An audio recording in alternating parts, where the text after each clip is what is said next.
T-minus 30 seconds.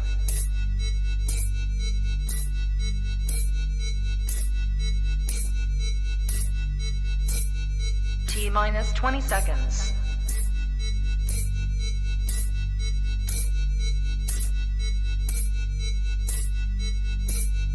10, 9, 8, 7, 6, 5, 4, 3, 2, 1, 0.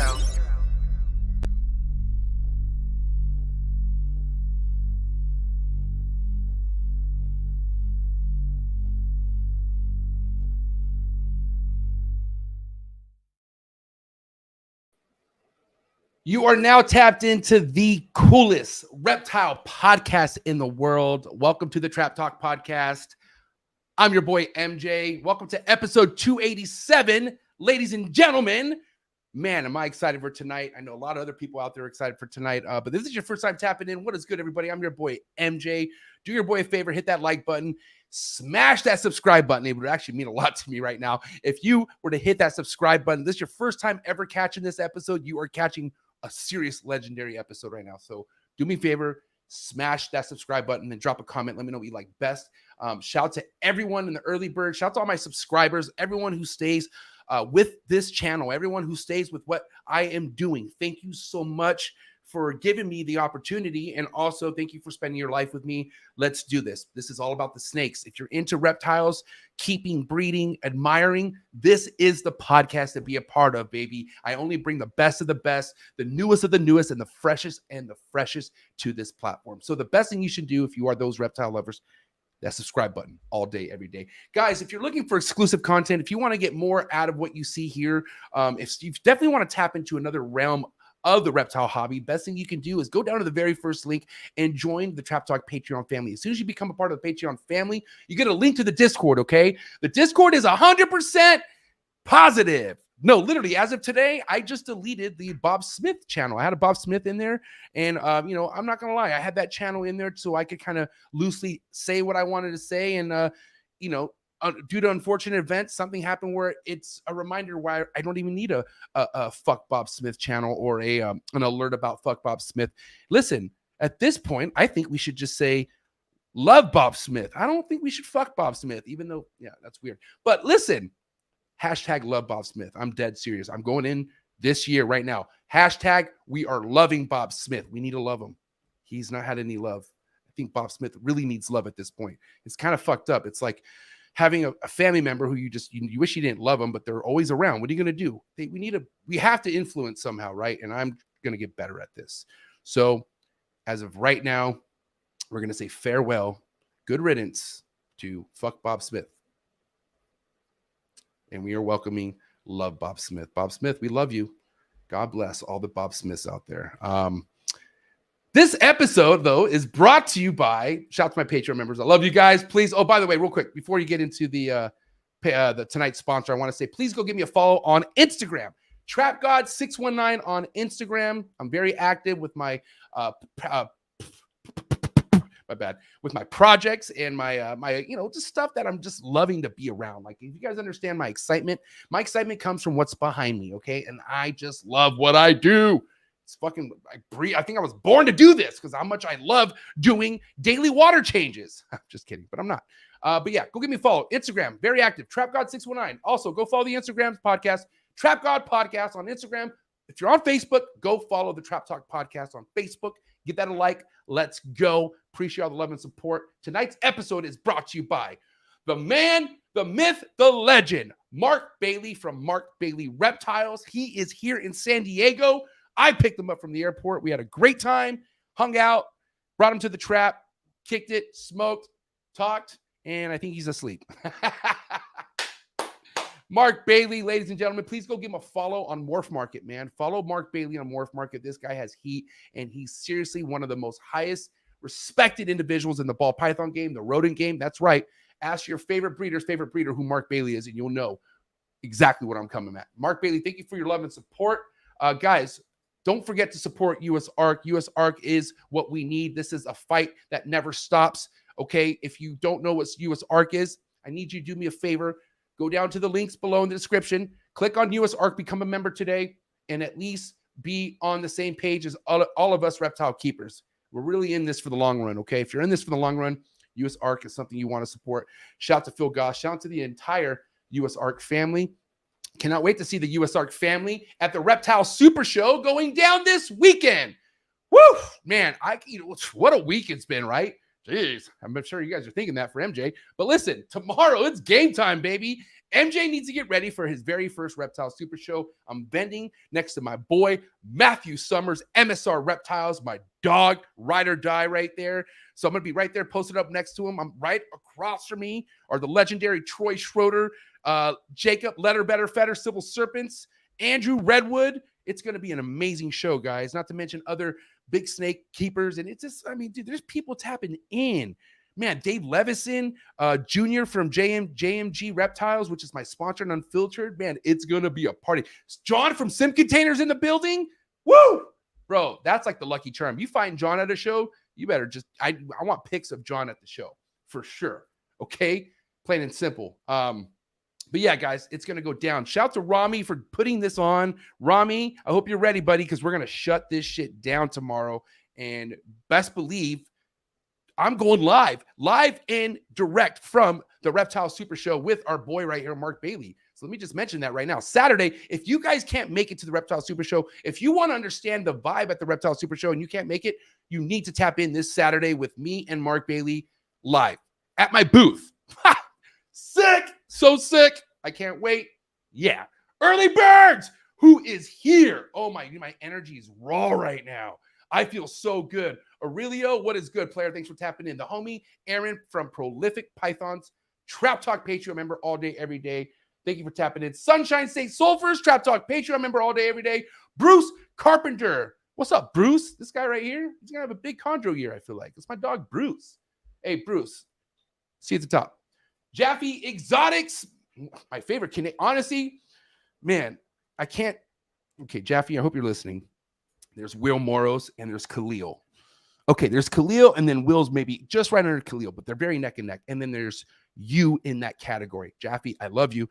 This is seriously one of my top favorite Canadians. You guys need to go follow my boy Jaffe on Instagram. Subscribe to his YouTube channel. This guy is a real deal supporter, and I fuck with Jaffe. He's so genuine. Jason Holbrook, what is up, player? Trap Talk Patreon member, Team Zoom Dreams, my brother right here. Thanks for tapping in. Mark Anderson, Trap Talk Patreon member all day, every day. What is good? Blunt Man Reptiles, Trap Talk Patreon member all day, every day. Chantel, Trap Talk Patreon member all day, every day. Team Zoo Dreams all day, every day. This is my girl right here. Seriously, that's my homegirl. Thank you so much for your support. The homie Matt, back around. I love you. It's my dog, Matt. Don't Evolution Exotics. Go tap on my boy Matt right now. Go see what he has chondro-wise. He's been quiet, but raising his stuff right. If you want to talk about somebody who's quiet, I mean, not he talks to me, but man, this fool right here, 1776 Exotics, has heat, okay? He's not a show-off. He lets me do that mostly, right? But anyways, go follow my boy Mike right now from 1776 Exotics. He's one of my very first, no, I'm sorry, I got to stop saying one of, because Mike, you claim to be, or you are the very first Patreon member I've ever had from 3 years ago or 2 years ago. So thank you so much to my dog, Mike. Seriously, people like you is what makes me stand tall. Appreciate you. Joshua Stover, one of my Facebook homies for sure. A Facebook supporter all day, every day. Trap supporter all day, every day. My wife.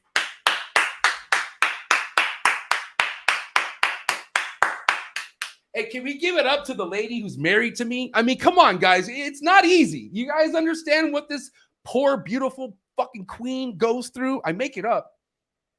I mean, I love her to death. Guys, we got to give it up to my wife. Thank you so much, wife, for being here. You're seriously my inspiration. You're my best friend. You're my everything. I love her.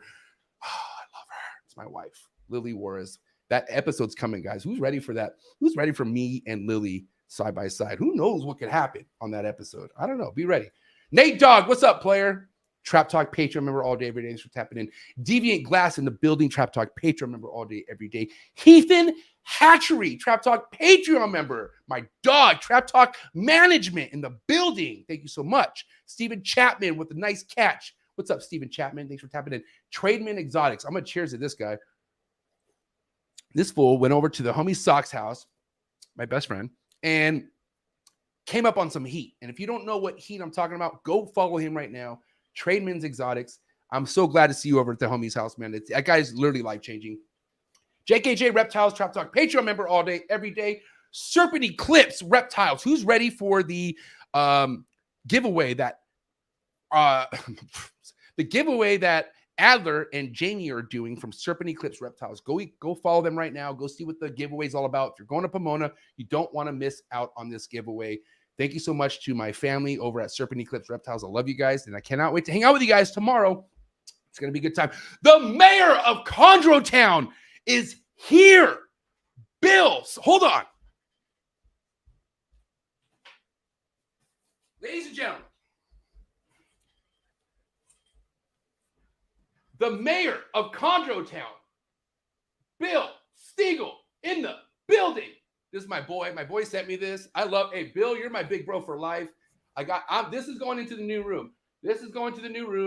This shot was taken by Adler, and yeah. Bill, I love you to death. Seriously, Bill Stiegel, he is what makes Texas. I'm not going to, there are a lot of people make Texas, but Bill, to me, if you type in Texas human, Bill Stiegel's face pops up. It's amazing. Bill Stiegel, I love you so much, bro. Cannot wait to see you soon. Arlington, who's ready for Arlington, is about to go down. Golden Demons, what is up? Trap Talk Patreon member all day, every day. Eric's More Factory, what is up? Thanks for tapping in. Heartland Reptiles, what is up, player? Trap Talk Patreon member, the homie Jordan, thank you so much. Recon Arboreals, one of the newest Trap Talk Patreon members. That's what I'm talking about. And this fool has mad heat. This will Nido test his collection. Go follow Recon Arboreal, somebody who will be on the show at some point. I'm telling you that right now. Go fuck with my boy Recon. Thanks for tapping in. Go fuck with my boy Ricky Bobby Shane, the real deal Holyfield. Damn. It's one thing. Never, I'm not going to say. Above all scales, I love you so much. My boy right here, the Ricky Bobby SRT. Hey, you know I'm really going to have to stick with that name now, right? Ricky Bobby SRT. I'll just get you my boy, dog. Trap Talk Patreon member all day, every day. Sean Perry.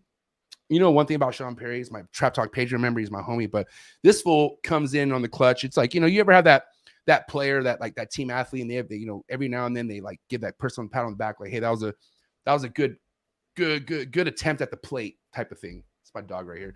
Sean Perry from Sound Serpents always comes through, gives me props, and really is there for me. It's my dog. So thank you so much, Sean. I'll talk to you soon.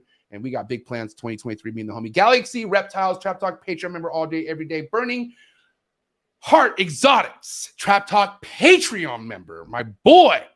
He is my boy. I just want to be clear about that. Trap Talk Patreon member, him and his wife, in my heart. Forever Trappers. I love you guys, okay? FTL Reptiles, Levi, your shirt's on its way. Hope you're ready, player. Go fuck with this podcast. Sexing and flexing all day, every day. Him and the homie Chris are killing it. The Misty Rainforest. I love that. Your rainforest should be misty. Imagine if you didn't miss it. What kind of rainforest is that? I love that name. All right, let's see. There's so many people in the building. Ricky Bobby, thank you for the super chats. Guys, guess what? This is going to be a big episode, so I'm going to go ahead and say it. Yes, tonight's episode with Gary Schiavino, since we already have over 100 people, any super chat tonight, straight to US Art. That's what I'm going to do. Any big episode, take that money to US Art. Take that money to US Art. Take that money to US Art. All right, let's do that. Guys, all right, let me wrap this up because Gary should be here. I don't know why he's not in the, not in the thing, but all right, look, another super chat. I appreciate you guys. We're going to get this show on the road because I do want to go ahead and get this episode started. Why not? Because as a lot of you guys know me, as far as what I love and what I'm into, you guys will know that Gary Schiavino is very, very player in my heart. Even before we met, this guy, Gary Schiavino, was like, I was like, this guy is something else. Like, he's unique. He's somebody who's been doing this without having to be loud. Like, he's like just himself, but because of his experiences. And we're going to tap into all that tonight. So I hope you guys are ready. Get whatever you need to stay hydrated. It's going to get hot. It's going to get heavy tonight, okay? Get your H2O, get your alcohol, your weed, whatever you got, whatever you need, get it together because it's about to go down, ladies and gentlemen. On our road to episode 300, we have Gary Schiavino of GS Reptiles coming live and direct. Let's go. Gee. You ready for do more in the future? Trap Talk Podcasts? Yes. Man, Only Trap Talk. Exclusive. Yes, Exclusive. Oh, So stop calling us. Rub the spot, get the club to pop. When I come up with the crop, gotta love it or not. I'm hot from the hop to the rub the spot, get the club to pop. When I come up with the rub the spot, get the club to pop. When I come up with the rub the spot, get the club to pop. When I come up with the rub the spot, get the club to pop. When I come up with everybody, we do it. Everybody, we do it.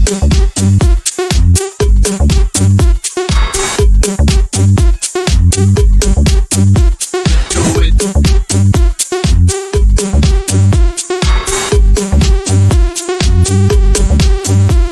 Do it. Do it.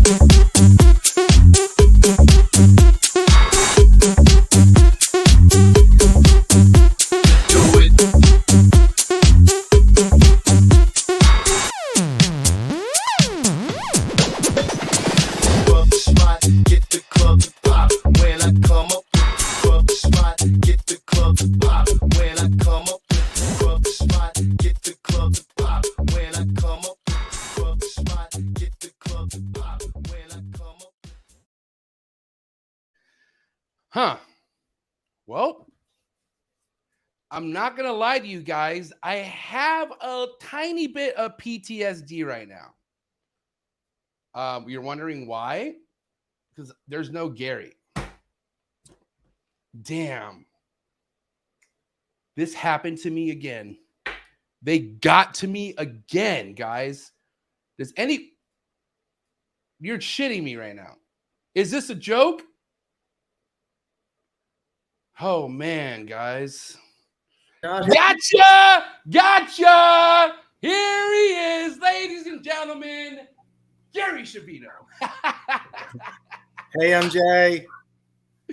Gary, what is up, buddy? How are you doing? Did you see my comment in the chat? Yeah, I mean, what happened with Kevin? Did something happen, or He sends his best. Kevin sends his best. Yeah. We were saying how this is about levels, and we were just talking about it, and here I am. So, You showed up, huh? You showed up. I'm really looking for. I'm really nervous, man. I'm really looking forward to it, man. I'm excited to be here. Gary, listen. Yeah. I mean, I don't want to. I'm gonna do my best, not trying to give you so many reach arounds because I do that enough to you in person. I feel like, and I do feel like in person you enjoy them. But yeah, I'm here. but for the dude, round. this is, and I'm not gonna get emotional yet, but like you understand who you are to me because of Forrest, and then how to you, like, I don't know. I'm trying to think who would be higher. It was you and Marshall. I would say you and Marshall were like me and Forrest would always talk about the list, and we would talk about who we want on. And he had special plans for whatever episode, or wanted to have a certain angle with you guys, and never got to it. But then I was fortunate enough to get you on Unfiltered. Well, Des did, I believe, right? So yeah. God bless Desiree. We love Desiree. Shout out to the queen of Cold Blooded Cafe, who's in San Diego with the little CEO Lars. Lars is here. Holy shit. That's I'm nervous. Awesome. Yeah. But Gary, like, this means everything to me because. Well, I'm glad. And I love being here. I'm super pumped to be here. I get nervous with the live stuff. MJ, I got to say before we get into this, first off, in interest of full disclosure, we're friends. We talk all the time. So sure. I love being here. But listen, man, let's be honest. Like, everybody knows about me. Like, I'm old, I'm bald. They know my animals. Like, I think you have more people making YouTube videos about you right now than what's that guy? Who's that guy? Brian Koberger, the guy who killed those 4 Idaho. Like, there's more people making videos about you right now than him. I feel like like Will Smith after the Oscars, everyone to interview him. So like, I have to ask you, because I know everybody's out there wondering, like, when you are watching YouTube and you see a video that comes up that's made about you, like I've had horrific videos I've seen, like my first wedding video, for example, that's still, I'm getting over that one. Right. Like, so what happens when you're going through YouTube and you see a video with your name on it, like with hate, like what's your thoughts on that? Well, I mean, lately when it happens, it's because, well, that's what you get. Like, I'm not going to lie, provoked. I'm definitely, provocateur. Yeah, right. And you know, what's funny is like, I never cared to be that way, but something happened within the most recent events where it kind of brought a little light to, listen, at the end of the day, you should never say on a podcast, you got to be careful if you say something if you don't mean it, right? Yeah. And I have to admit when I really don't mean certain things, and I got caught into the moment of an episode where I said things I just didn't mean, and I've done that before, Gary. So listen, this was a long time coming. This was, what do they say, a slice of humble pie? Yeah, I would say I got served a slice of humble pie. You know, and that's at the end of the day, I know I still have my true supporters who I don't want to say this is good, but even if I do want to continue down this toxic path and talk shit to people, I feel like they would still fuck with me, you know, but that's not a good thing either. And I want to be better. And I'm so here. Right. I'm here to never want to slap Chris Rock ever again, if that makes sense. Right. Gotcha. Well, I can only say that knowing you, like when I first saw your, you know, the podcast and stuff, I'll be honest with you, like, it wasn't like I didn't like you. That was never the case. But I was like, wow, this guy's over the top, the cursing, he's a DJ. And then I met you, man. And I just, again, we're not going to get into a reach around session here, but the reality is you're very, I would challenge you to any of these guys you have problems with. If you walked into a room and you guys worked it out, I know you guys would work it out.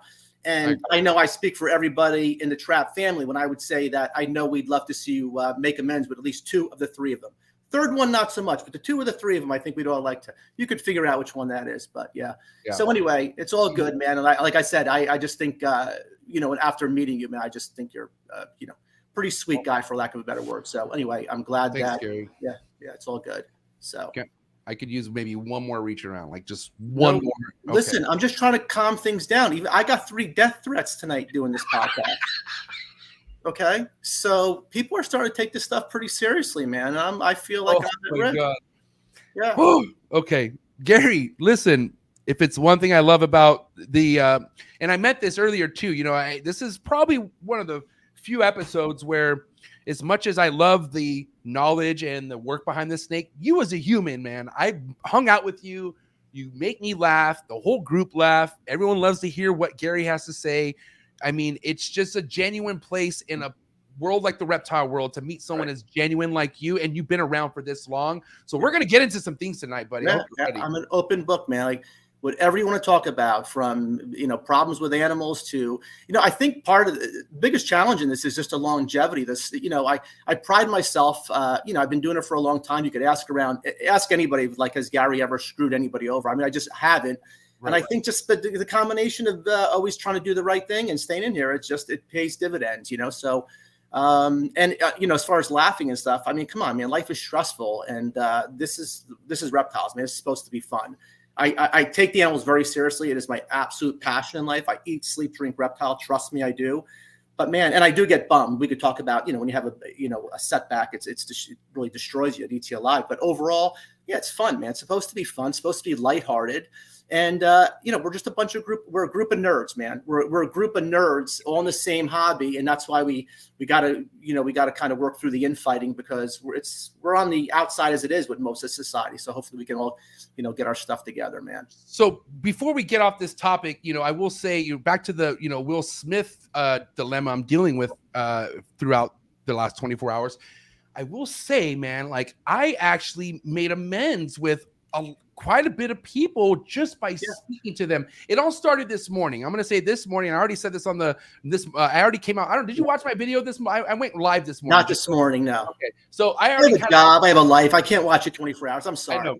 I know. So I kind of already had I guess an apologetic video towards my actions. So I already said what I need to say, but I also want to just clarify that, like, for instance, Gary, since you didn't hear it, this morning I woke up to an individual flipping me off with Snakes in the Fat Man shirt. By the way, me and Chris are good. We're good, by the way. But he had a Snakes in the Fat Man shirt flipping me off, saying, "You're a bitch for blocking the guy's name, and you should, you know, come at me." And I'm like, "Hey, bud, what's going on?" You know, and he's like, "I just don't think it's right how, you know." And he said what he said, and I just said, "Hey, do you want to?" And I never do this, Gary. Normally, I just block, or I talk shit, then I block. But I was like, "Hey, I was like, do you want to talk?" I was like, let's talk. And so sure enough, he's like, "Yeah, I got time. Call me." And so I'm like, all right. And I called. We talked for over an hour, bro. And Jesus Christ, did we, like, I'm not trying to say we left Dutch rotoring, but we were really on the same page with things. And it was like, wow. Like, it's like, why can't people could just really move on if they just speak? Like, let's talk about it. Well, But- it's part of being, and this is not me being an ageist, but you know what? I'm in my 50s now, right? But I will tell you, when I was, listen, even long before the Facebook and Instagram and all that, there were the forums, you know, on King Snake, and there were fights with everybody. Right. And I jumped in there too. I was a much younger person. And, you know, so what happens is, the good news is, you get older, life events happen. You got a lot of stuff going on in your life. Things mellow out, man. So, and I've seen a lot of work you've personally done over the past couple of years. You've totally mellowed out. And hey, look, it's, you know, do I enjoy watching all this stuff? I actually don't. I really don't. Because, but anyway, I get it. But, you know, at the end of the day, I think you guys will all figure it out. I mean, you all seem to be level-headed good people. So it's all good, man. So we're just going to fuck it. We're just going to throw a fire. I'm going to throw a fastball at you right now, man. Yeah, Why let's not? do it. Do it. How did someone like you delegate throughout the years of being in the industry, working with so many piece of shit people? And I'm not saying that the closest people to you were piece of shits, but like, I don't know, weren't there times that you had to buy animals, or because this was the only person who had it and that person had a bad name? Like, how did you work around stuff like that? I'm telling you, MJ, maybe. Look, so first off, I was in the chondro world, right? I just gravitated towards the chondro community always. I love the snakes, but I like the people even more. And that's, you're talking, I got a chondro, my first one in 1994.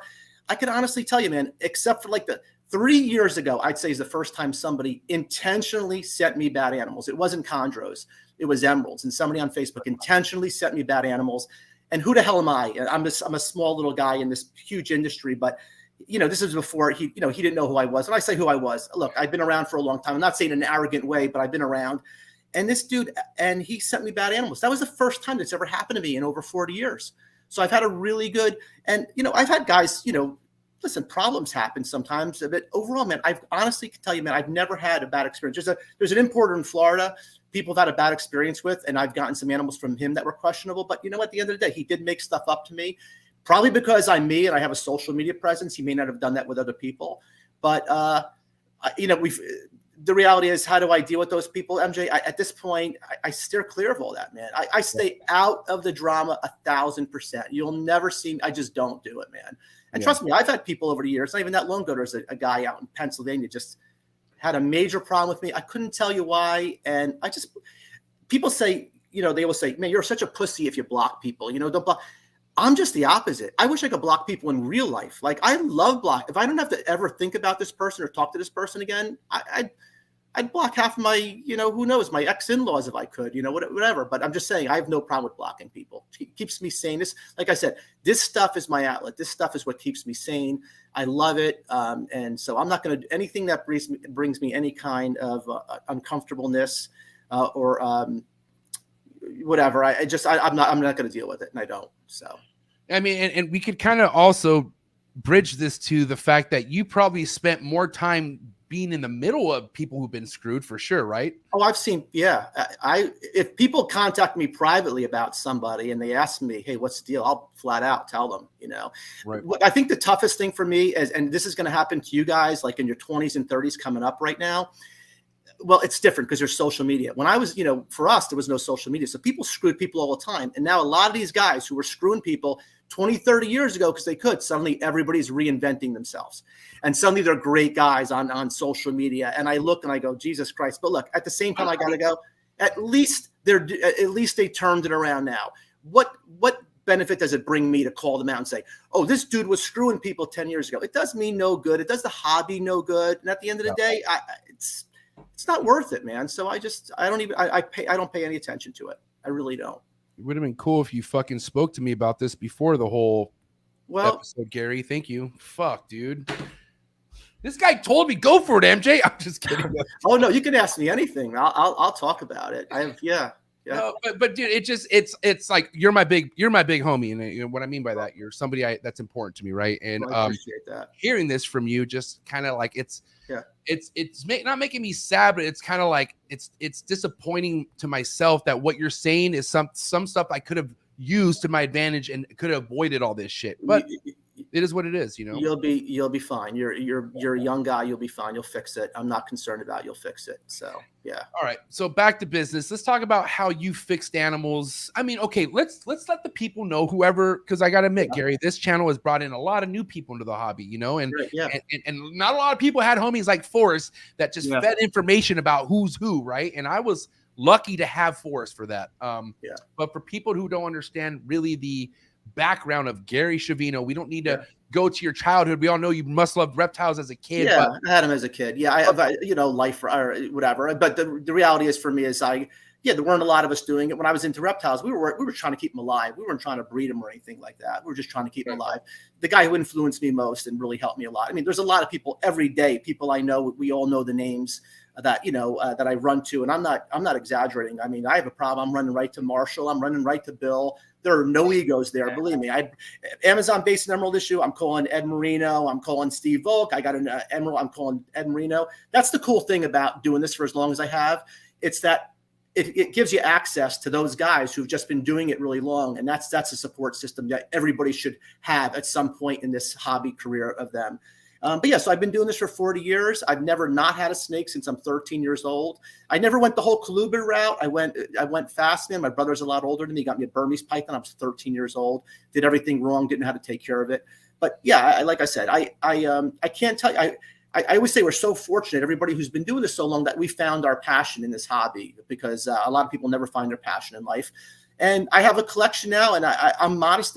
I try to be modest with it, but man, I love it so much, man. I love seeing my animals. I have stuff that, man, I just would never dream of having 30 years ago. And anyway, so that's that, man. I'm a lifelong herper I'm at the point now, honestly, in my life, though, I'm so into the animals and speaking to people with animals. When I go out with our normal friends, I don't have anything to talk about.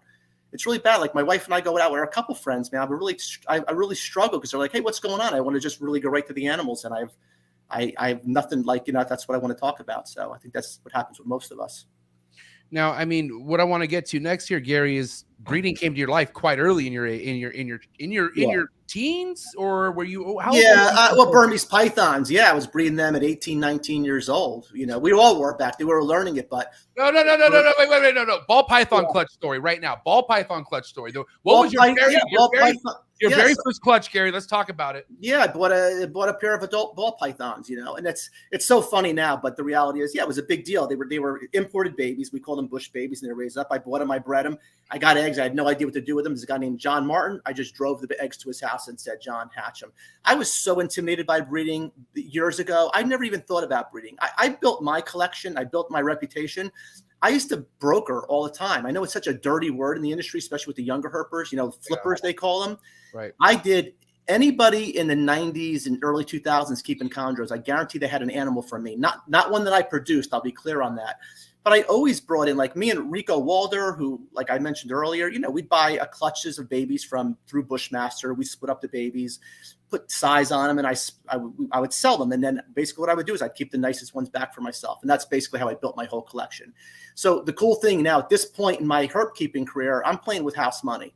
So when I see animals I want, it's just like these animals have paid for themselves so many times over. And again, man, like we never did this to make money years ago. It wasn't even, couldn't even fathom that. Now it's pretty amazing. I'm telling you, I look at this hobby now, I'm like just super proud of the hobby itself and the people who allow us to do what we want to do. And we can now pay. It's one of the few hobbies that it pays for itself, right? So it's pretty amazing.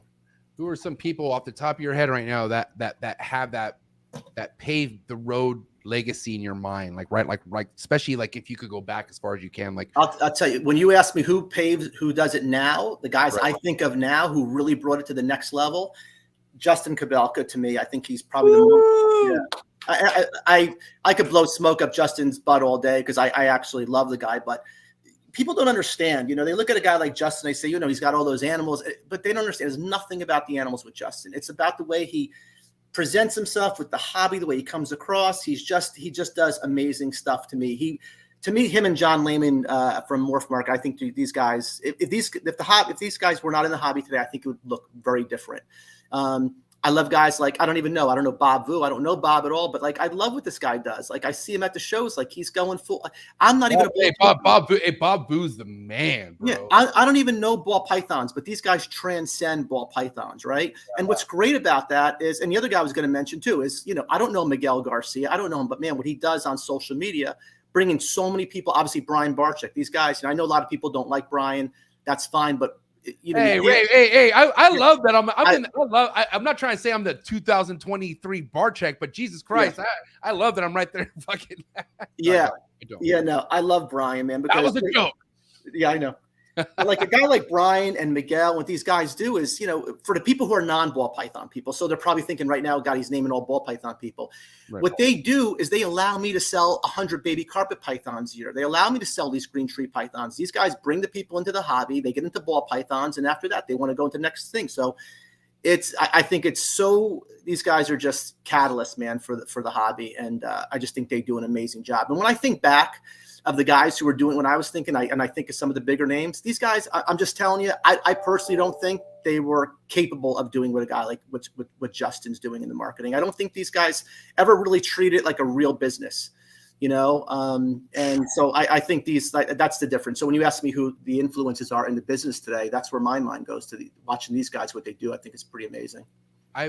Back when me and Miguel would, not that we don't talk, but I mean, back when we would kind of speak quite often on the phone, he would like kind of show me like the way to move and how to do business type things that kind of opened my mind on how business structured. You could do ball pythons to the point where no matter where the market is, you'll have something that somebody wants, or you'll have something that is relevant. I can tell you right now, the only reason why, and there's a lot, I feel like anyone out there with high-end ball python, doesn't matter. Some people are having some issues, some areas selling, but I feel like if you're in the right place, the right time, if you have the right people around you, whatever, you could sell whatever fucking ball python you have. You know what I mean? Let's talk about the ball python market. I don't have a dog in this fight, right? I have 3 ball pythons, but the ball python industry, to me, it's no different than any other industry, right? I mean, it's bigger. But it's bigger.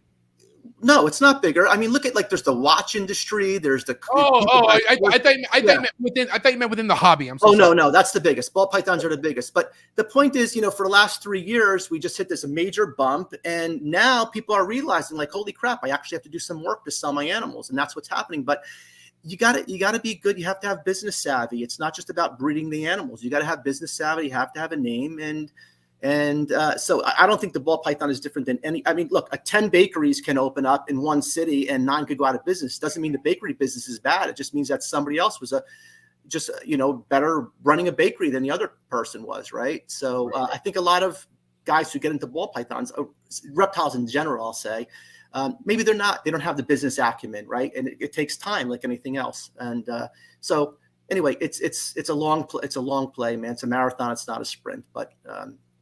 Yes, that's that. I normally wait for like the hour mark, but I'm not going to wait. We have 140 people in the building for my awesome. man Gary. Thank you for watching.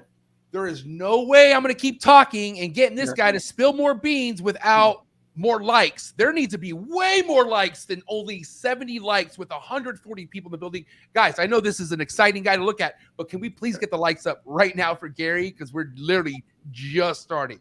So let's get the likes up. Sorry, Gary. I have to do that. I'm going to go back to the live with Kevin at Nerd, I think, if people don't start liking. I mean, I'll do that. And I'm kidding with Kevin at Nerd, of course. But to me, Kevin is, I think the guy is a savant, man. I think he really is. Man. I told him once, I said I'd bring my sick animal to him, ahead of any vet, honestly. I just would trust him with my animal more than any vet. So, and, can I touch on that for a second? Because there's always the people that, when you post about an animal being sick and you're treating it for whatever it is, a prolapse or a respiratory infection, people love to jump on that and say, what are you doing? You're not a vet. You're not. And, I think of like the farmers, right? A farmer, they know more about their livestock than anybody on the planet, maybe except for, the vet that helps them out from time to time. But they have to learn how to treat their own animals. They can't call the vet every time there's a sick animal, right? First off, they couldn't afford it. And it may not even, and secondly, it may not be convenient if it's like in the middle of the night. These guys are forced to do certain basic procedures. And I think that's what it is with reptiles too, man. If you're going to keep them for any long period of time, you have to learn some basic stuff, treating prolapses. I'm not saying, vets are super important. Trust me, they are. I love vets. I have a vet. I use them regularly. But I can't run my animal to the vet every time there's, a small issue I could deal with. So I think we have to start. I don't know. I don't know where that mentality came from. Why it's so bad to suddenly try to treat your own animals. To me, it's a little short-sighted. It's funny you say that because I just got to tell you that I feel like some people just don't have the resources or maybe not even the financial backing to do maybe certain treatments to where they just want to do it themselves. It was Marshall. I feel like Marshall doesn't do vet visits. If it doesn't make it, it doesn't make it. I think he had a woman, this one woman used to help him out tremendously. But, I want to be clear on that, MJ. I'm not saying it should be in lieu if you have, if you're financially strapped I don't think that's a valid excuse for not going to a vet, because in that case, I would say, well, then you probably, not to sound like I'm looking down on people, then I'd say, probably shouldn't maybe have if you can't properly care for the animal, if it needs a vet attention, I would say then maybe you should think twice about owning the animal if you can't take care of it properly. But I'm just saying, I'm using Kevin as an example. He makes these videos, he's treating his animals and stuff. But I mean, the guy's been doing this forever. I mean, I hear. And you got respect for Kevin? Me? Yeah. Oh, I have a lot of respect for Kevin, man. Yeah. Yeah, I've known Kevin all through the industry. Look, Kevin would tell you he's not a people person, but man, when it comes to the animals, the guy, he's meant for it. When I see certain people, man, I'm telling you, even people who rub me the wrong way, I could look at them and say, holy crap, but these people are passionate about the animals. People would say, people get angry with you, MJ, about something, that's fine, but I could tell them one thing, man, I have your back on. Like, you are so passionate about these animals. I'm telling you, I love that, man. I know how you are with them, and I think that's how most people are with these animals. So that's and honestly, like 2022, MJ would just listen to what Gary just told me and continue to be on this fuck everything rant. But I can't use that to my advantage. And what I mean by that, just because I have people who I look up to the most who back me up, I shouldn't shit on other people, is what I'm trying to say. And even when they're deserved to be shitted on, like giving it that time of day is out of my league now. Like, I don't, like, I'm in a whole different element now. And I just got to remind myself of that, Well, the thing that's cool about it is people come after you because, as far as podcasting, as far as I'm concerned with podcasts, there are 3 podcasts I listen to. I'm not going to mention the other 2 on your show, but one of them is you partner with the guy, and the other one is it's primarily deals with carpet pythons. And when people are taking shots at you, typically, because you're in a position where they're going to take shots at you. What's that saying? When people don't like you, it's typically for one of 3 reasons. They see you as a threat, they don't like themselves, or they want to be you. That's typically what people say. I'm not saying that's the case here, but in any event, you have a voice if people are coming at you. But again, I don't want to lose my message. I hope you fix everything. That's really what I want to say to you. I hope it's all fixed soon. I mean, day by day. I mean, like I said something earlier this morning where and it's kind of something that almost got me emotional, because this ties back to me being, I got a lot of things going for me, and I got myself in trouble by my mouth. You know what I mean? And so I'm just saying, Gary, there's a saying out there, you're your own worst enemy. You know what I mean? Yeah. And so really, I could avoid all this. I could personally avoid all this if I'm just going to move more carefully. I'm going to move more smarter, because I have that kind of limelight now. And I understand that, you know what I mean? 1,000%. Look, it worked to your favor. It got you to where you are, your drive and your passion, and anger comes out in passion sometimes, but it got you to where you are. But listen, most importantly is that I don't want people to see you as Will Smith, because I don't want them to see Lily as Jada Pinkett Smith, because she doesn't. Oh my God, Lily is so sweet. She got her hair, so bro. Sweet. We can't have people thinking about her that she's the one who's making you hit people. So it's really more about Lily than you. I'm sorry, but Gary, I'm glad. I'm not getting emotional. I'm glad you let me kind of go to your backyard for a little. I got to visit Gary Schiavino's house. By the way, please go catch that vlog. Apparently, according to him, it's the best tour ever given. I think it's the best tour ever. I don't like how my Savus has nothing to do with you, because my Savus were just going into sheds, my silvers. But as far as the best view of my animals, way better than my videos, I'm telling you, man, my diamonds really showed up so much better on your camera than mine. And I thought it was awesome. And so thank you for doing that. But, your wife, a beautiful wife, you have a beautiful home. Thank you. The way your wife, I mean, man, I don't know. She knew who I was, and that for her to know who I am, that means I told you that means the world to me. That Gary talks to me about him and his wife talk about me, like that right there was very moving. I had to go to your backyard and and breathe that in. And as I'm looking in your backyard, all I see is a vision of something I want someday. Like your lifestyle, everything you do is so inspiring, Gary. Well, my wife knows you. It's a very emotional story. We were watching, she was in the other room and I was watching TV, and it was a peaceful night. The wind was calmly blowing, and she walked in and she said, "Who the hell is that cursing on the TV like that?" So it was beautiful, and I'll never forget that moment. So, yeah. Hey, can I just give a shout out to one heavy legend in the building? That's Uncle Mike from Mike. Yeah, I love Mike. Yeah, guy who's been around the block, and shout out to the homie Mike. Gary, I want to kind of talk about some of the groundbreaking, or not maybe groundbreaking, but some of the foundation breeding projects that stumbled across your experience where you felt like gave you the grasp of going to where you needed to go. Like, what would you say that was? I think for me, my most proud contribution to the chondro world, I'll start there, is that, people always use nest boxes for chondros. And I really have been pushing the no nest box. I still see till today, till recently, somebody with a chondro just not using the nest box. And I started using the whole half bark thing on the, using the whole floor of the cage as a nesting area. And it just, I haven't used a nest box in probably, 8 or 10 years. So I'm super proud of that accomplishment. I mean, people have been using the half nest box for other python species for years. And it was a guy named Tom Kyogan who's in Florida. I saw Tom do it. I just said to myself, I'm going to try this with chondros. I'm tired of my animals not using nest boxes. They use water bowls. And that's a proud accomplishment for me. The other thing I'm pretty proud of is I saw the Savu python market about 4 or 5 years ago. I wanted them. I love animals that stay small. They go through, hey, Des, they go through onogenic color changes. And I just love them. And I couldn't find them. And I just said, and they're basically, we rate the island of Savu, right? It's a 6 mile by 10 mile island. And they're pretty much decimated on the island. So whatever's really here is in captive collections. And for whatever reason, people were having a difficult time consistently producing them. And I just bought every one I could find. I bought about 11 of them. And I whiffed the first year. I had one baby. And then the second year, man, I just crushed it. I produced like 23 babies the second year. So I'm pretty proud of that. And I've taken that knowledge from that particular animal, and I'm doing that with some other stuff right now. If I had Bowen's pythons, I'd try it with that, but I don't. So I have them, but they're not mine. But yeah. I mean, goddamn, like I will say, like if we imagine if Bowen pythons were the price of at least I don't know, Basin was kind of almost up there with the Bowen, but as of right now, no, Bowens are still 8 to 10K. I mean, I don't know what. Yeah, Bowens are up there, man. Yeah, and it's sad, but the reality is it's that high price that keeps the mystery about them too, right? If everybody would have them. Look at like just a normal reticulated python, right? A Sulawesi or something, a big wild caught animal. They're incredible, man. The silvers and the yellows, they're one of the most beautiful python species out there. But they're, you can pick up babies for $85 imported. I mean, no more. I don't think you can't. I think they stopped importing retics. Maybe I'm wrong on that. But the bottom line is, unfortunately, the dollar value of these animals contributes a lot to the mystery of the animals. It shouldn't be that way, but it is. But yeah, basins, man, you were talking about in my, you were kind enough to put in my thumbnail, Gary's going to discuss the highs and the lows of. We're going to go there. I'm sorry. I'm sorry. I'm going to sit back. No, it's fine. I mean, because gather small children by the hand. I'm going to take my seat, gather my belongings. Yeah, I mean, Gary, I didn't send you an outline, so shut up. No. I'm sorry. So I keep babbling.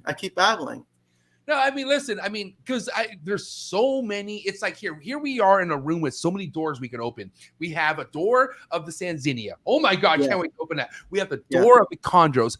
Fuck, I want to open that with two hands. But then yet here we have the door of the beautiful, mysterious, and I guess we could say mysterious, right? Yeah. Because God damn it, first and foremost, Andrew Acevedo recommendation, and you got to meet Andrew finally. I love Andrew. What a guy. Person, I love Andrew. I know I owe you money, but I'm really broke right now, and I swear I'm going to make it right by you. It's my brother. I just bought a house. Please, Andrew, give me time. I know he's listening. I know he's listening because he loves you. So, anyways, where was I going with that? You were talking. Well, you do this once per episode. We talk about the mystery, where we can go. Yes. So, being humble, meaning like don't post stuff when it's kind of too early, that type of thing. And guess what? This beautiful Miss Willie line right here, not the one that gave me a fake ovulation. No, this one right here that was getting multiple locks. The male, all right. Mm-hmm. Okay. Then the other male to this one, all right. Mm-hmm.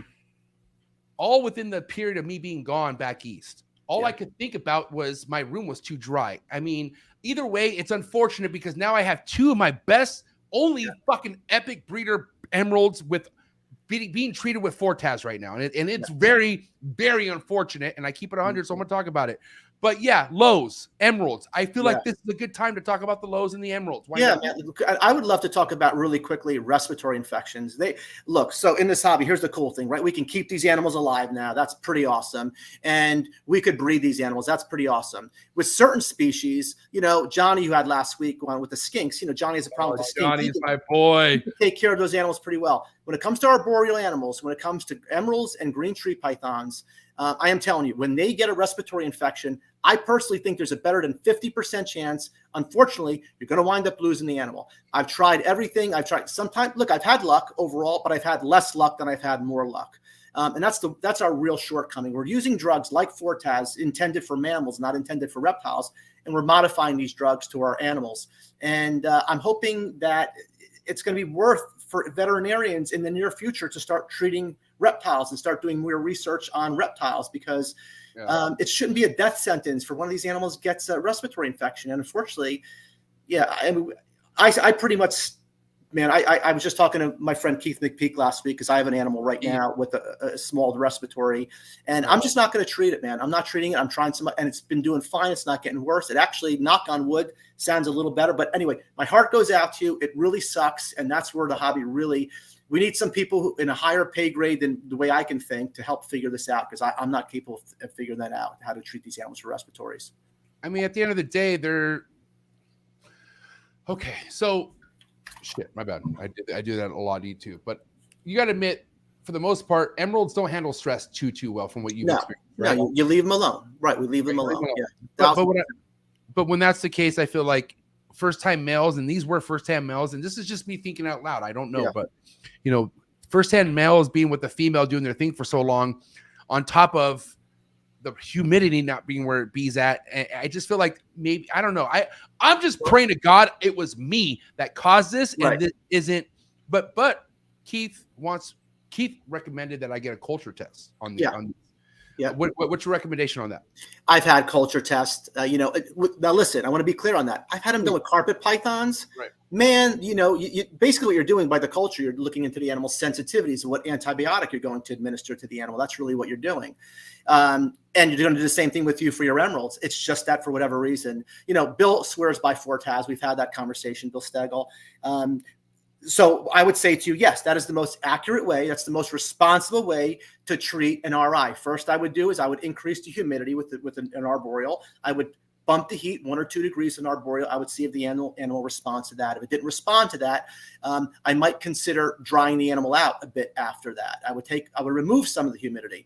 And this is all done over the course of like a 4 to 5 day period. So you know pretty quickly if you're still having issues after that. Look, also, there's so many factors here. If the animal's still eating, I'm not really that concerned about it. Yeah. Once the animal stops feeding, that's what I'm going to plan B. And plan B typically would be, I'm going to get a culture done. I'm going to get a swab done, and let's see what the sensitivities are, and let's take it from there.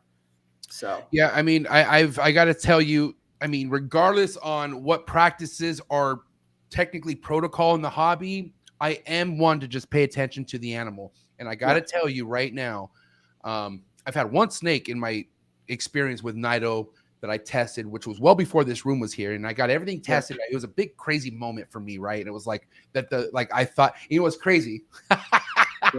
So if you do you remember when I don't think we followed each other, or you definitely didn't follow me then. But right when Forrest passed away, Ryan McVeigh convinced me to do like a video to like how I thought about Forrest, right? Mm-hmm. And I was like, I held myself together. And if anybody wants to go check that out, just scroll back to when did Forrest pass away? Oh my God. It was like right before March 4th. He passed away March 4th, 2020. Yeah. So go to about mid-March 2020 and watch the video I did on Forrest. And I kept it all together until I mentioned when I saw him walk into my driveway for the first time. Yeah. And that's dude, and me. Okay, that's before Miguel even came over to and Miguel's a superstar to me. You understand that, right? Yeah. Forrest was like God to me, like because Miguel was like somebody. I'm like, I can't be this guy. Look what he does. Yeah. Forrest was giving me the fucking recipes. Like he was like, dude, you could keep him this way. And so seeing him walk through the fucking driveway, bro, like it got me so emotional because I'm like, here he is. This is a guy I've been spending fucking 3 hours on the phone with for the last I don't know how many fucking months. This guy's here. And guess what the first thing he says when he walks into my trap? What? They're all going to die or something. No. He goes like this. He goes, watch this. This is him. He goes, yeah, everything has Nido. Yeah. I was like, what? He's like, bro, he's like, hey, I'm just saying, man, there's Nido. He's like, there's Nido in this room, but show me what you got. What the fuck, Forrest? Why would you do that? And like, I felt, and what's great, check this out. What made it worse, I had some, and this is nothing against anybody, but okay, fuck it. Joe Switowski, God bless him. I will say Joe Switowski, I can give credit for half this wall right here. Yeah. I've gotten some crazy heat from Joe, but then also you get what you get from Joe. It is what it is. Right. And I had one primo, beautiful female. I couldn't wait to show off to Forrest. It was like my prime female. And guess what he found? I might. Yeah. Because I'm looking at his reaction. I'm like, what's he gonna say? I was like, this thing's so blue. And he's like, hey, you have a mite right there. Yeah. So not only did he say I have Nido in my room, he found a mite on my fucking chondro. And I thought it's over. That's why you love Forrest, man. He was a straight shooter like that. He was so, I don't know how to describe him to people who never met him, man. I loved Forrest very much, man. He was absolutely one of my most favorite people. I loved speaking with him. He was a book of knowledge, man. He knew his stuff, but he was just no bullshit, man. He was just straight shooter, man. He told you like it was, and you just respected him for it, you know? So yeah, absolutely. Rest in peace, Forrest Fanning. He's really missed. I think of him and I think of Rico. It's like, holy crap, man, we lost these two guys. It's pretty ridiculous, you know? Seriously. I mean, how does it feel to even say that you had relationship? Yeah. I don't know. Here's the thing. I don't know what your relationship was with Rico, but you know both these guys. Like you. Yeah. I want to be. Look, I'll be perfectly clear. I didn't know Forrest. I knew Forrest well when I saw him. Like we would speak. He loved you, bro. Yeah, and I felt it from him. I absolutely felt it from him, and we had that connection via Rico. So, you know, I always want to make sure Rico gets the credit. You know, everybody who's breeding chondros today and keeping chondros today, man, it really goes back to Rico. And the reason I say that is because, you know, you have guys like Eugene Bissett and Trooper Walsh, man. I give those guys a lot of credit, especially, you know, Trooper, but he was on the zoological side and basically what Rico did, who's really the liaison between the zoological people and the common hobbyists like myself. And he translated a lot of information, and he taught us about, you know, no substrate methods and how to keep these animals in temperatures. I mean, look, even if Rico was alive today, we were thinking females had to be 1,000 grams and we were keeping them too warm. So he would have also been a learning curve for him. But man, he was just, I know, man, when people die, everybody says how great they are. But with him, man, I'm just telling you that I don't know how to describe it. Anything happened with me with chondros, good, bad, or indifferent, I was on the phone with Rico, you know, and I feel fortunate because I have that now. You know, it just, life goes on, it evolves, right? And so I have Bill, I have Marshall, and I love talking to you about it because I just know you're a sponge, man. You're a sponge. When you ask a question, you listen, and I love all that. So it sucks that we lost Rico, but I'm happy I have the support system I have with you guys. So. I mean, and think about how much Forrest knew of Rico, how he used to just spew just Rico. But then, like, you know, he related who's the closest Rico to what we have. Yeah. And that's when he would talk about Marshall. He would talk about you, Bill Steeple. And so anyways, like this is it's good stuff. And you'll have those people too. That's what's cool about the young people now coming up in the hobby. They're going to have all that too, man. They're going to have those people now. They're having those forming those relationships right now. They just don't know it yet, you know? And no, continue. No, please continue. No, but the people, like I said earlier, man, it's about longevity. And if you're passionate about the animals, you stick with it, you will build those same relationships, man. And we all learn together and we're all learning together. So can I talk about somebody who I value friendship wise so bad, only because I've not only misunderstood so many things that he's done, like meaning like I've come at this guy like too much, not like for instance, Gary, no disrespect, but I calculate any way I come at you, Gary, because I don't ever want to fucking make a mistake with Gary Schiavino, right? In what way? What do you mean? I don't understand that. I get into my feelings, and you know, so the person I'm going to mention right now is somebody who's been on the raft of this, but I love him just as much as I love you, and that is my dog, Patrick Holmes. I love Patrick Holmes, but guess what? I used to fucking despise this guy. Like and like before I even knew him, this is this is OG 2018 toxic MJ days, right? Like really toxic. And what really annoyed me was his yoga pictures. I could not. I was like, this guy? Who the fuck is this guy? And what was it, Patrick? Oh, he said on a Joe Switowski photo that I just posted, he's like, that snake is dehydrated. Mind you, he was very correct. But I was like, fuck you. It's not and I was like, fuck, who the fuck are you, bro? Like bullshit, you know. But this guy has put up with so much of my shit and still loves me. But I want to ask you right now, Gary, because he's trying to take this belt right now, this championship belt. He's saying he was the very first person to ever put a good word on me to you. Is that true? I'm not saying it's not true. I'm just saying I don't remember it. It may have been very well possible. It could have been Patrick. And you know what, just to say about Patrick very quickly is I love Patrick. Patrick, to me, I mentioned Kevin McCurley earlier. You know, look, Kevin comes from a pet shop background, right? You know, nerd. You know, if I saw an animal I wanted from me at my point in my career, if I saw an animal I wanted from Nerd, well, I'm going to go to Patrick. I promise I'm getting back to Patrick on this because it all ties into me, into Patrick. If I saw an animal I wanted from Kevin, and by the way, I have 3 Basins from Kevin from Nerd that are just unbelievable animals. And I mentioned Kevin was a savant. I really do think he's a savant, the amount of knowledge that guy has. And I'm going to use the same word with Patrick. I mean, Patrick to me is a savant. He really is, man, with these animals. I mean, I just don't contact Patrick because I don't know how to get a hold of him half the time. Facebook, bro. Patrick, here's the thing. Patrick is available. He's I will 1,000% reach out to him. Yeah, a fucking man. There's one thing I love about Patrick is how many people that I've met who Patrick spoke to, and I'm like, dude, Pat, this is a lot of, because when Patrick talks to you, goddamn, you better. Oh no, that's part of it too. I mean, I love Patrick, but man, Patrick, you know, he's got a lot of knowledge, and he can talk, but everything he says, man, he's no BS. He's the real deal. But again, the guy's a savant. You know what? Here's a little cheap tip I have is like, I have people all the time because like I'm the YouTube guy. They'll send me a picture of a chondro and they'll go, "Hey, Gary, is this a red or a yellow baby?" And I'm looking at it going, "Damn if I know." I'll take the picture. I send it to Patrick. I go, "Patrick can tell if it's a yellow or red baby in about a split second." And then he'll send it back to me. And then I'm the hero. I go, "Hey, this is a so-and-so baby. I just had Patrick tell me." But yeah, I mean, hey, look, we're lucky to have these guys in the hobby, you know? 100%. Yeah, it's good stuff. Now, let's just kind of talk about let's kind of talk about where the hobby's at right now. Pretty impressive. Social media, technology. We're in a kind of crazy world. If it's crazy for me, it has to be crazy for you because you go back to the fucking days of the beginning. So what's your take on what's happening right now with I love it. World? I love it. I love it. I love it because, you know, we tend to romanticize the past. You know, we talk about how the mailing list would come out, you send for pictures. A lot of people were getting screwed. I mean, people were screwing people left and right. There's so much more transparency now. I personally think that people are more mature now and I think it's just a more friendly environment. Despite the 3 videos that were probably just posted about you on YouTube in the last few minutes. I think it's just a friendlier environment. And I just think it's better today. I wouldn't go back. I mean, I went to the very first, before it was Daytona, I was at the very first Orlando show.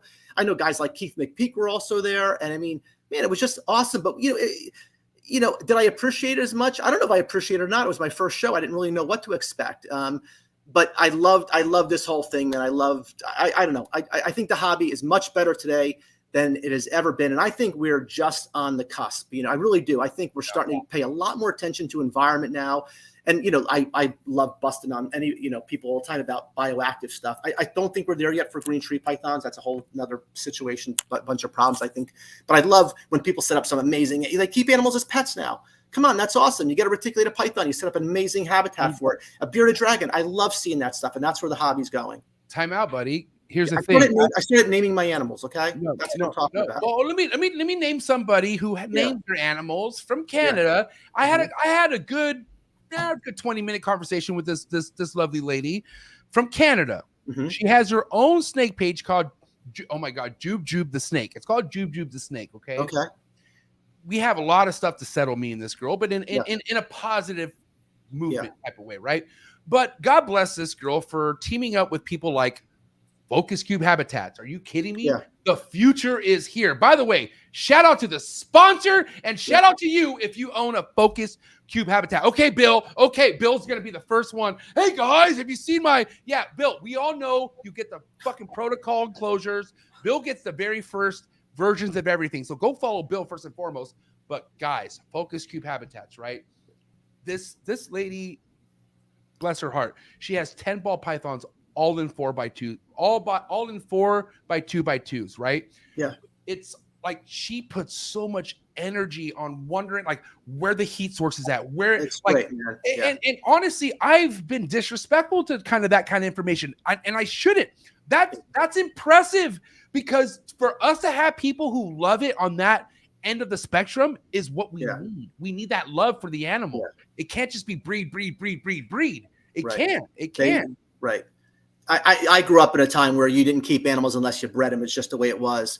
But, I'm going to throw a name out. I'm dropping a lot of names tonight, but these people all, have impacts on me. And I listened to them, a guy like Vin Russo, and he set me straight at one of the shows. He goes, see, you have the wrong mentality. You're thinking that, everybody wants to breed stuff. They don't. It's like if I said to you, MJ, do you know people who breed dogs? Yeah, I'm sure you might know one or two people who breed dogs, but most people who own dogs, I don't know, 999 out of 1,000 people who own dogs, they don't breed dogs. They're just simply as pets. And I think that's the way the reptile world is going. It's just people who want a pet. People are living in small enclosures. A lot of people are in townhouses, apartments. And what an amazing pet a reptile is for a smaller environment like that. So I think we're just on the cusp of this stuff, man. I think this is, and I love it. I like doing it was a little, it's like when your favorite band, they're just playing in garages, you fall in love with them, you see them in clubs, and you're almost like, no, I hate this band because now they're too huge. We can't be like that, man. We all have to evolve. And I love where the hobby's going. I really mean that. People are people. There's always going to be jerks in the hobby. There's always going to be customers that piss you off, but we can't focus on that. The reality is most people who are in the hobby share the same passion as we do, man. They love the animals and they're trying to learn as much as we can. That's the bottom line. I mean, overall, like, what do you have credit to as far as the kind of knowledge you were able to gain pre-social media? Like, how did Gary Schiavino fucking learn how to take his licks and do what he had to do to progress in the reptile game pre-social media? Yeah. Hey, listen, man, there's the phone. I mean, we were on the phone all the time. That's what it was. You probably heard that Maria Verdes forum. There was a forum there, but it's the same today as it was 30 years ago. It's about building relationships, having friendships, sharing knowledge, right. And we shared knowledge with chondros, man. We really did. I know in the ball python community years ago, people were very secretive about what genes they were working with. I'm telling you, man, unless I'm really naive, I don't remember seeing any of that with green tree pythons, because we were all having the same heartbreak. Man, I got an RI. What are you doing? What are you doing? I think there was a lot of that. So yeah, it was about relationships and friendships and sharing knowledge, man. I know this all sounds very kumbaya, but I didn't have a lot of the negative experiences I think a lot of other people did. I'm not really sure why. Maybe I was just really fortunate, and I was also in the hub, man. I grew up in New Jersey. I was by New York City. I was by Philadelphia, Pennsylvania. And I had some, these guys, I had access to animals. Most people didn't. I'll put it to you that way. I just had access to people. Access to animals. Most people didn't, man. I saw baby green Sanzinia, man. I saw those animals. I mean, I'm not exaggerating. Probably the first time was like in probably 1990 or something like that. I didn't even know what I was looking at, but I had access to stuff like that because, the biggest hobby importer, right, is JFK Airport here on the East Coast. And I knew some hardcore herpers, man, in the Philadelphia area, Pennsylvania area, there's a guy named, a good friend of mine. I bust him all the time. There's a guy named Jay Jacoby. He's all over Facebook, and Jay's big into pine snakes. I bust on him because it's more fun to bust on him than to compliment him on his animals. But a guy like Jay, he had a reptile store before anybody had a reptile store, at least here on the East Coast. I mean, there were some other ones, in Florida, I know, and there was another one here in Queens, New York. But I mean, these guys, they just were on the cutting edge, man. So I used to be able to go to Jay's shop and just see some amazing stuff, man. And I don't know, I was like, I'm just really lucky like that. And yeah, I don't know. Like I said, I didn't really have a lot of negative experiences, honestly. With animals, I did losing animals, but not with people. I think this is a good. Thank you, Bill, for that. That's awesome. Well, I mean, this is what I'm going to say. Who is Bill Stiegel? Who is Bill Stiegel to Gary Schiavino? So I'll be very clear, and I said this to Bill. I especially, man, the longer you stay with you form. I know you and Andrew are very close, and Dez, and I love all those people as well. But, as far as my closest friends in the hobby, I've got guys like, Bill and Marshall. I got Keith McPeak, and I really genuinely love these guys, man. I mean, I don't see them a lot. I don't talk to them a lot, but they're kindred spirits. I know if I meet any of those guys. And as you ask me what they mean to me, I will tell you, as much as I love the animals, if Bill ever got out of the hobby, or Marshall, or guys like Keith, it would really bum me out, man. I mean, would I get out of the hobby? I don't think I'd get out of the hobby, but I would really lose a lot of passion if any one of those three guys I just mentioned left the hobby. So they mean a lot to me. Now, I mean, with things kind of, but I'll tell you, they're boring though. Like they never have YouTube videos being made about them. That would I think really fortify our relationship. Oh, I mean, who wants to hang around with people who don't get some, have beefs? I'm just busting on it. I mean, but it's fucking really funny, fucker. Okay, Gary, I've learned a lot of goddamn. Here's the thing, Andrew. People like Andrew, right? Andrew Acevedo was the first one where like I was getting certain animals in from Joe, and I would ask him like, "What's wrong with this animal?" And he would tell me, "Dude, that thing's not gonna make it." And I would, and like I said, I've have a lot of shit that did make it from Joe, but he's an importer. Things you roll the dice with Joe. He's not even an importer. He's a broker, right? He doesn't import. He's in the middle. Regardless, I want to say right now before I move forward, shout out to Joe Switowski, my dog. Hey, bro, I know it's been a long time that we talked. I know you don't probably listen to this, but if you're listening to this, I have nothing but respect for you for whatever that you've done for me. So whatever. So anyways, moving forward, I would just go to Andrew. I'm like, Andrew, help me. Like, what is this? And Andrew would be like, Andrew don't care because he keeps it real. He's actually on his way to fucking move to Peru. So Andrew was like, put that in the freezer. It's over. And I'm like, what? I'm like, bro, no. He's like, bro, I'm telling you right now, it's not going to work. And I'm like, rip the Band-Aid off. Yeah. Rip the Band-Aid off. Yeah. And Andrew was right every single time. It was like clockwork. He would even tell me, he's like, bro, this snake's going to puke on this day. And sure enough, on that day, regurge. And he would tell me, get rid of it. It's not going to it's not going to like rehash itself. Right. And you know, what's crazy is I might be bouncing around right now, but you know who, my God, we just had a boa guy on like Debana or my God, what's his name? So he's the one who created and I feel bad because he was on my guest. I know who you're referring to. I can't Bono. Is that Da Vinci? Yes. Yeah. Okay. Yes. Yeah. Right. So I've heard you reference that before. Yeah. Yes.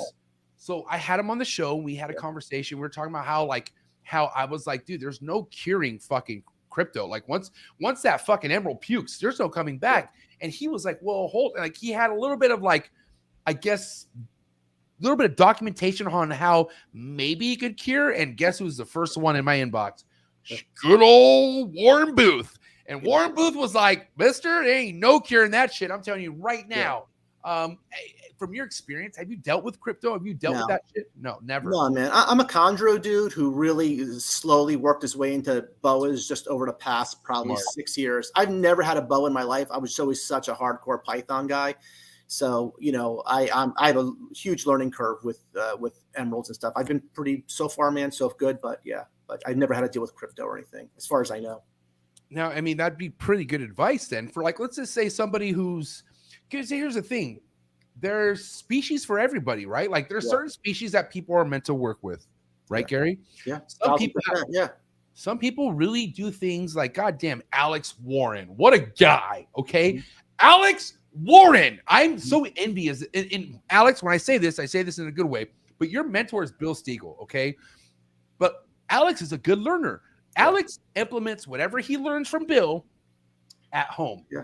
Alex, I feel like, is a chondro guy. I think he's, no matter what happens with this first clutch, or second clutch, he is meant to be in this game. Okay. But he's also dabbling slowly, but surely into the emerald game. Mm-hmm. Looks like you tread carefully with that. Like you didn't just do what I did. Like I started with imports I wouldn't start with imports. I just would. Hey, look, there are guys who start with them and have some good success. I mean, you could talk to Ed Marino hours about this. You know, over the years, he took his losses and he moved over to basins, and he's super successful with them. Anyway, no, I would never get an imported emerald. I did a whole video on that. In fact, I would start with captive born babies. I have 2 females here now, man. That'll blow you away. They were from an imported female, but. Look, when you're buying imported animals, the reality is that you're mostly getting them from importers or brokers, and they're not going to be able to, in most cases, give you the support you need. It's just that simple. So for that reason alone, I wouldn't buy an imported animal. It sounds like, I know it's a broken record, man, but if you're going to spend this kind of dough on an animal and you want to have an enjoyable experience, you got to buy somebody who's going to support you with the animal. You know, you have a lot of questions, especially if it's your first one. I mean, how many times I preach that you could keep, you know, terrestrial boys or terrestrial snakes for 20 years. You get a chondro or an emerald, it's like starting over, man. I mean, not that literal starting over, but there's a major learning curve. It's like you're brand new to snakes, you know. By the way, I started a fish tank. I've kept fish my whole life. I'm starting up with discus now. I'm still cycling a tank. I'm sure I'm going to have my share of issues with them, but just because I've kept fish for a long time, it doesn't mean I know anything about discus. So I don't care how long you've been breeding boas. You're getting into emerald tree boas, man. It's a completely different ball game, you know. Yeah, so like definitely tread carefully. But like, you know, if we could get into this next topic, which I feel like a lot of people could use help with, because one thing that kind of worked in my favor with Joe was when something didn't go right, I was fucking pissed. Like I would, and this is why I kind of held respect for Joe, because no matter what didn't work out, he always took care of me. Like if I told Joe this is fucked up or I'm not happy, Joe always took care of MJ, right? Right. But that's not the case with everybody. Like a lot of people come into this game. God bless the ball python people who are just like, this is beautiful, and then they finally get that snake that isn't that snake, and it came in like a fucking piece of beef jerky, and then the seller's like, go fuck yourself. Right. And that's how can we tell people to deal, like how do we advise people to swallow a pill like that? Well, it's simple, man. You just tell them you got to deal with reputable people, man. You got to do your due diligence. You got to ask around. That's the only way to deal with that kind of stuff. Hey, look, you have a name in this game now, man. A lot of people know you. I'm fortunate. A lot of people know me. And for that reason alone, that's just a lot of protection, man, because people are going to think twice before they screw somebody like us over, just because they don't want us to start badmouthing them. If you're a newer herper, man, you got to really do your due diligence, do your homework, because look, most people in the hobby are good people. And I will always stand by that. Most people. Let me give you a perfect example. This just happened to me. Billy Rice, who is friends with Canova. I love Billy, man. I love the Rice family. The Rice family, I love them. Nice people. And Billy was kind enough. He just bought a pair of carpet pythons from me, and they were both live feeders on live hopper mice. And when Billy paid for them, I was going to ship. We couldn't ship because there was some delays with weather. The bottom line is, during the time of that weather, I had those animals another 3 weeks.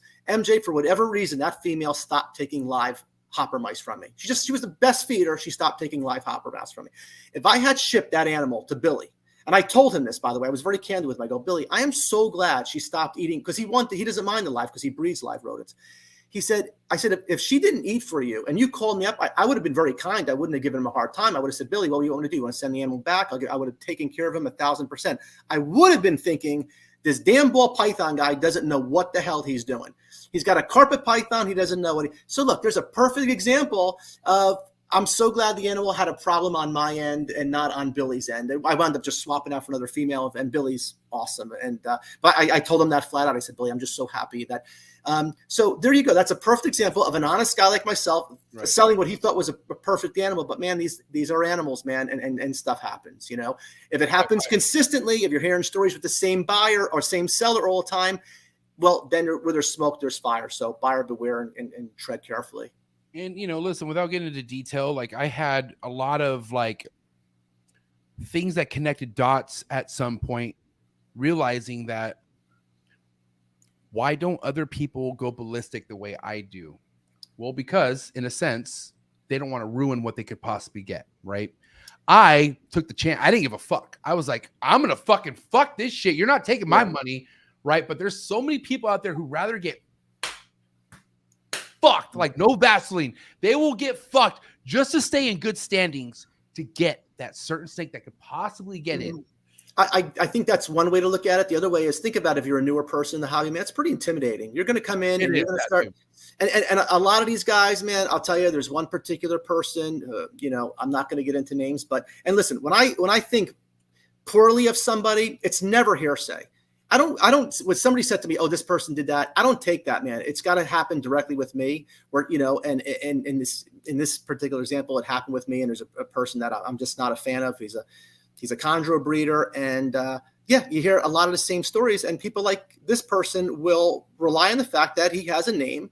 And when somewhat of a newer person buys something from him and there's an issue, you're beat, man. You're beat because you're not going to go at this person. You're a newbie, and that sucks. But here's the good news. Those people will be weeded out. And that person is almost weeded out at this point. They're hanging in there and stuff, but they're almost weeded out. So listen, man, we'll filter these people out of the hobby. And the only thing you can do is just not support them with your dollar. And when people ask me, on the side, what do I think of something? I'm happy to share my experience and tell them what I had with them. So that just comes in time. I can tell you what, the next time this brain thinks about putting an episode out that says who is, I'm going to say, who cares? Yeah. Who gives a fuck? Yeah. That's the thing. Go ahead. That's part of your charm too, MJ. It's part of why we, it's fun to watch you too, because it's just, not necessarily go off on a single person, but yeah, when you're emotional and you get angry, that's normal, man. Listen, if somebody really screwed me, dude, like if they intentionally screwed me, oh no, hell, man, I'm going at it. The names will be out there. I won't know that. I would 1,000% do. So 1,000%. You're saying nobody has ever screwed Gary Schiavino. No, listen, somebody screwed me. Okay, they did, but they fixed it. I basically made it very clear to them. I think my words were, do not put me to the test. And they quickly, immediately, it actually happened to me twice, where the other story is, it's a great story for another time. You know the story. I'm not going to get into it here, but the bottom line is, hey man, I give people a very, very quick moment to make things right. And listen, I'm not some tough guy. I'm not some bully, right? What am I going to do? But I have a voice in social media, and I'm going to make sure that they don't ever do that to somebody else again. I mean, I'm not physically I'm 54 years old. What am I going to do? Get in a fight? So I'm not physically going to go after somebody, but yeah, I will use my voice, and I will make sure that if somebody does me wrong, I don't sit around. I don't tolerate that behavior, and I'm going to make sure it doesn't happen to other people. So I'm not better than that. It's just that the two times it happened, people quickly fixed it. And this is like honestly, I'm almost doing myself personally, like how MJ believes on keeping it real. Yeah. It's hard for me to just swallow pills that shouldn't be swallowed. But just because, listen to this, Gary. Yeah. Just because I have the financial sponsorships, just because I have that growing audience, now I have to be careful. Well, but that's fucking America. That's the world. How unfortunate is it? But that's how people get into a realm of misleading people.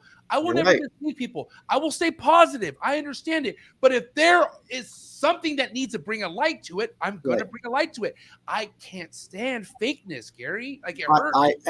MJ, I love you for that. And I know that's how you are. And I don't tolerate fakeness either. But look, at the end of the day, you got to pick and choose your battles. And some of them are a level 3, and the ones that are a level 10, maybe those are the ones you have to go at. But, that's the only way to do it. And, I don't know what else to say to you like that, but yeah, I know what you're saying. It sucks because you guys sometimes got to keep your mouth shut.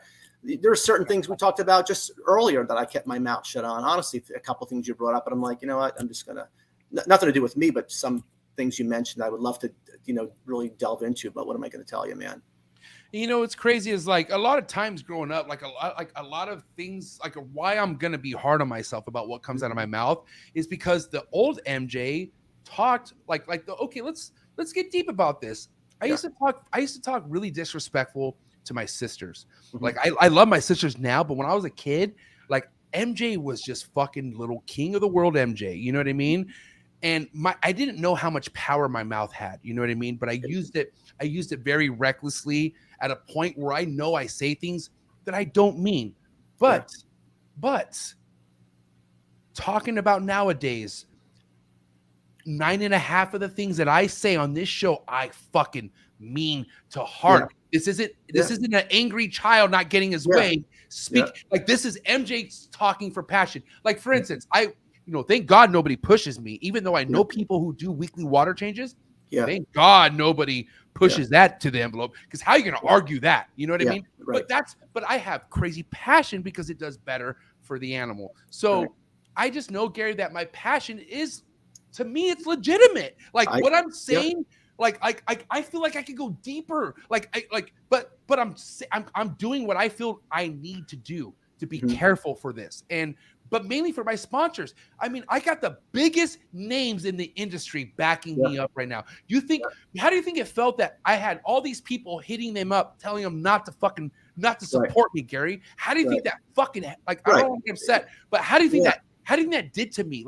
And I spoke to all my sponsors minus one over the phone today, personally. You know what I mean? And I know I'm good, but still, this is food on my table that is now trying to be taken from me because MJ's keeping it real on his channel, Gary. I'm not on a fucking Fox network. I'm not on CNN. This is my channel. Yeah. So I gotta be careful, Gary. I gotta be careful. Well, listen, the notion that when you have your own business, and you have your own business, is that you have no bosses. The reality is you have many bosses. I have my own company. I've had it for in March, I'll have it for 20 years.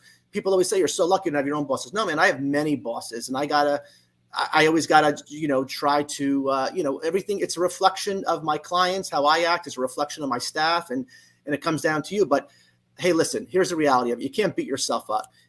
There's passion here, and you recognize, whatever you're doing, you make changes, man. It's that simple, man. And I'm, All right, this episode is now interrupted by somebody because I gotta go pee. So say, guys, we have the queen of Cold Blooded Cafe. Is that Des there? Hey, Des.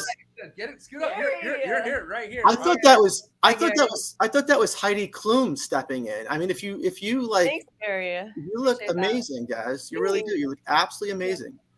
Yeah. Appreciate that. So I'll be MJ now. Hold on. Okay. Hold on, All So what's going on at Cold Blooded Cafe? How's business? Like, are you like as busy as ever? Yes. Overloaded. Consistent. Overloaded. So Lots of since the support. the reptile industry probably felt a little bit of a dip from COVID, you're not experiencing any of that at all. Nope. That's awesome. Yeah. What about Great. Mark Bailey, everyone. Come here, Mark. Gary, I want you to meet Mark Bailey. I never met Mark. Hey, Mark, it's nice to meet you. He won't come in the room. Okay. Animals are doing good, Des? Yeah. Okay. Loving it. If anything bad happened with them, don't say it here. Just say everything is good. But how are the Savu pythons you got from me? They're doing great. They're Okay. growing. Excellent. You're getting big, right? Yeah, they're eating. And I'll promise when it comes time, I'm going to help you breed them. Please help me breed them. Tell Mark to come in here. Mark Bailey, Mark, come here, Mark. Hey, it was funny. We were just talking about how Mark Bailey and Gary should know each other more. So, guys, Mark Bailey, ladies and gentlemen. All right, come on, get up there. Like, it's Mark Bailey in that building. All right, sit down, buddy. Talk to Gary for a little bit. Talk to Gary. I don't know Gary. Hey, Mark, how are you? It's nice to meet you, pal. Good. It's good to be out of the snow. Mark, look, real quick, just so you guys know, real quick, this is my dog right here. This is Mark Bailey, Reptiles in the building. But That's guys, awesome. now, okay, Mark, you said that you know of Gary. I know. I've heard about you for years. Oh, that's nice. That's awesome. I need some water. I got you. Yeah, me too. Mark, I just know. Yeah, I know you produce a lot of ball pythons, correct? Actually, I did not start with. I mean, I've done ball pythons for about the last 15 years, but I think this is my 30th year. Wow. Full-time business. Oh, that's awesome. I started off with colubrids. Okay. So I'll ask you what MJ asked me. I tell people I started off with $20 corn snakes, leopard geckos, Yeah. and then when bearded dragons came along, started doing those. I think I vended at the last 2 Orlando shows and several of the Daytona shows. So I've been aware of you for years. Oh, that's great. Yeah, that's nice to hear. And so I'm going to ask you the question MJ asked me earlier. So you've been doing this for a long time. What do you think of, the hobby, the industry, whatever you want to call it now compared to when you got into it? Well, as you know, we didn't have any social media, computer. I mean, we were pounding the pavement. We had, I've got, we did price lists. We'd mail them to people if they wanted pictures. Oh no. Sorry. They we'd have to get Polaroids developed. It would take 2 weeks to get those pictures off. And I remember this guy, Dan Johnson down in Texas. He was a gray banded king snake guy, telling me about the computer and how everything was going to shift to that. And this guy, he's he's a geophysicist or something like that. He's real, very well, a lot more educated than me. And sure enough, that's the direction it took. And of course, I'm way behind on all that stuff. I think you're do pretty good with it from what I see. Well, yeah, I try. But overall, though, do you like the industry hobby better now than it was 30 years ago? Overall, like you just think I just think it's far more professional now. I just love I love the guys who are in it now. I don't know. Overall, I just think it's more welcoming. And I was telling MJ earlier, the first reptile shows I did were in a barn on a cornfield with dirt floors. Yeah. I did that show twice a month for years. Yeah. It's progressed so much. It's so much bigger now. Yeah. And it's continuing to grow. it's done nothing but grow since I've been in it. Oh, absolutely. There's been like the stock market. It's a steady up, but it's got take some dips. Yeah, take some dips, but yeah. And I heard you say earlier, the relationships. Yeah, that's where it's all about. Yeah, absolutely. Yeah, you hang with the people you get along with, and the ones you see differently with, you just tend to shy away from those people. The newer young people with all the energy. Yeah. And good stuff. I really like what MJ's doing. Hey, Mark takes really good care of me. I don't know how I pulled it off, but this guy is a huge supporter of mine, and I just want to say, man, it's honestly an honor to have you in front of my boy Gary Schiavino right now. I believe in you, man. This is a trip. I think we all take good. Like when you come to New York, New Jersey, do we all take care of you, MJ? Oh my God, like it's nuts. And that's the one thing I really kind of pay attention to. Like, one thing Gary and I spoke about is like, there's a lot of people who are unfortunate to not have certain things. And like, think about people who aren't really family people or people who aren't family oriented. I'm a very family oriented guy. Like, I love family. I picked up on that right away, man. And some people don't. Your dad and your sister. So Gary always gave me the advice to kind of stick around those kind of people. Like, stick to people who know that kind of love, and you'll always have that kind of love. And I'll never forget that advice, Gary, by the way. So yeah. So. I don't ever talk about my wife really, or my relationship, but it's pretty special to me. So I don't really get into that all on the online. But yeah, I got an amazing support system. My wife's my biggest fan. She does all my videos. She was helping me. We got some stuff we're gonna do later. She's helped me with all that. It's pretty awesome. So yeah, it just makes life a lot easier. So I got a great topic that this would be perfect for Mark to sit on, especially after this comment. Mark is escaping the snow in Minnesota. Bro, so you want to talk about lifetime herpers? This guy lifetime herps in a place that he has to shovel to get out of. That's crazy. Yeah. Oh, that's crazy. Well, you got to remember, I grew up in South Louisiana, which has no snow. No. Yeah. Right. So either way, I'm just saying, Mark is somebody. I mean, your rodent business was really massive at one point. Is that correct? We did a lot, right? And which has now come down to where it's just me, just yourself, right? Yeah, I'm a 2-person operation. I got the secret agent back at home that does all the work. That's awesome. So one person you guys can connect dots with right now is good old Eugene Bissett. Yeah. Now, guess who's coming on the show? Hey, guess who Gary's opening up next week for? The man Eugene Bissett. All because of this guy, I'm telling you right now. But Gary has been around people who've seen the production at your level. Obviously, he's been around that. Gary, what has stopped you from not wanting to do a 9-to-5? Because you have a successful career. Yeah. It's not reptiles, but you don't. Yeah. You purposely choose not to do full-time reptiles. And this is what people ask me that question probably more than any other question. Even though I channel, they'll email me that. Like, how come you don't do it full-time? Listen, I want to be perfectly clear. I'd much rather be doing it full-time. My dream would be doing reptiles full-time. So I want to be very clear on that. I would love to do that. I make really, I've been super successful over the years too, just producing what I produce. But here's the reality of it, man. I got a staffing company that I love. I have a partner in that. I love her. She's family to me. I love my clients, and I'm my own boss. We had that conversation earlier, but I'm not digging ditches, right? So if I was going to a grind in office, I hate it every day. Everybody works remotely. I go to my office by myself, and I absolutely love it, man. I mean, I don't love it as much as the reptiles, but I hate to say this, and I don't know how else to say it, but I make a lot of money doing that. You know what I mean? And it's a nice revenue stream, and it's just, I don't know. I'm very fortunate. I have 2 things I love doing, and they provide me with a really kick-ass living. So I'm just super good for the balance too, right, Gary? Yeah, and I don't have to freak out if something doesn't hatch for me. I don't produce it. I don't worry about it. It's like, hey, that sucks, but thank God I have this coming in every month. But like I said, I want to be clear. Look, I go to a guy like Justin's place, right? I mean, that's an inspiration. Justin's place, like what he's done just blows me away. So of course I wish I had something like that. That'd be amazing. But I'm super happy with what I'm doing, and at some point I will do the animals full time, probably sooner than later, but and I see Bill's doing it now, and it's pretty awesome. Yeah.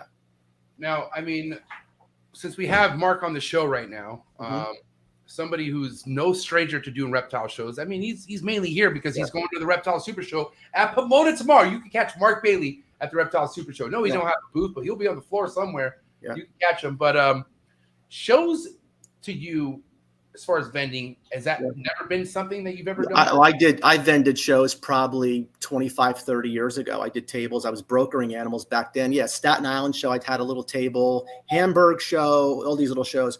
Hey, man, I don't do ball pythons. You know, I love them. Trust me, I do love them. But, you know, it's a different market. It's just a different thing. So what am I doing, right? I'm doing Savu pythons. I'm doing chondros.